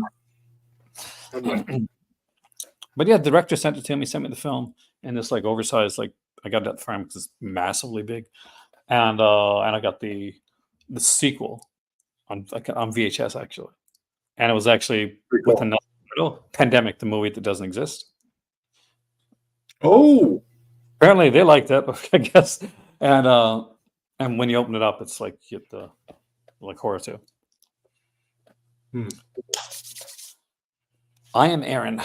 This is May to December Malcolm and his lovely wife Donna. yes. We've been going on for 3 hours and I have not yet had breakfast. So have a wonderful day. And we will see you here again soon in the call to December. Watch out if you're on Patreon, check out our edition of the latest No Name Wrestling podcast. There's a lot of fun to be had with that one. Like Malcolm, it shows you everybody can have their opinion, even when Malcolm has a wrong one. It's okay. Not wrong. Yours was wrong. With that being said, guys, have a wonderful day, and we'll see you soon. Thank you. Bye, guys.